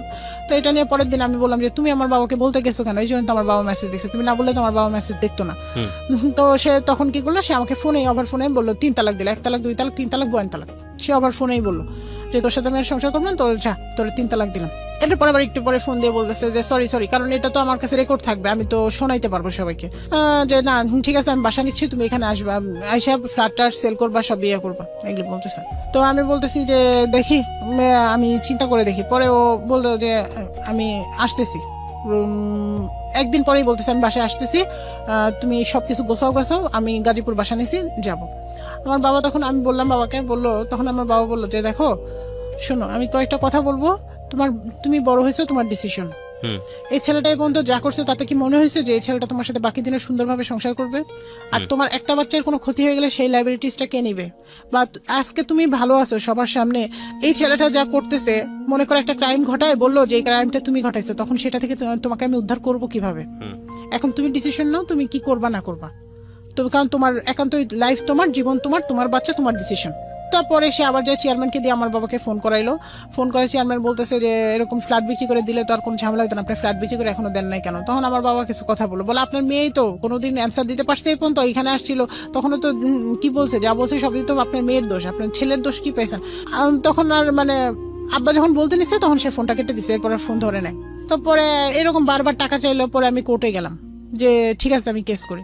লয়ার কি করলো ভাই, লয়ার আমার মামলাটাকে 12টা বাঁচাইলো। মানে সে ওই পক্ষ থেকে টাকা খাইলো, খেয়ে টাকা নিশ্চিত খাইছে, নইলে মানে সে এমন ভাবে, আমি তো তাকে সব খুলে বলছি, সে জানে, সে মামলাটাকে এমন ভাবে প্রেজেন্ট মানে তৈরি করলো যে মামলাটাকে সাক্ষী দিলে ওটা আমাকে জেলে ঢুকতে হবে। তো যাই হোক, মামলা 12টা পরে আমি মামলাটা তুলে নিলাম। আর এর মধ্যে সে ডিভোর্স লেটার পাঠাইলো, আমি রিসিভ করি নাই। আমার হাজবেন্ড মেসেজ দিয়ে বলতেছে, ফোনে কখনো কথা বলে না, মেসেজ দিয়ে বলতেছে। তখন আমি বলতেছি যে দেখেন আমি এখন ভরণ পোষণ মামলা করছি, তখন আমি এই মামলাটা যেহেতু এরকম করছে লয়ার, আমি বুঝতে পারি আমি ভরণ পোষণ মামলা আরেকজনের লয়ারের কাছে ভরণ পোষণ মামলা করে দিই। কারণ এটা আমাকে থানা থেকেই বলছিল যে আপনি যে 1 মাস দেখবেন, দেখে যদি না পারেন তখন ভরণ পোষণ মামলাটা আপনি করবেন, তারপরে ওখান থেকেই আপনি এটা করবেন। কারণ আমরা তো সবভাবে ট্রাই করছি তাকে, সে তো ভালো হওয়ার হইলে তো এরকম করতো না। তার অফিস জানে, সবাই জানে, ইভেন কেউ বাকি নাই যে তারপরে সে এই করতেছে, টাকা দেয় না। তো যাই হোক।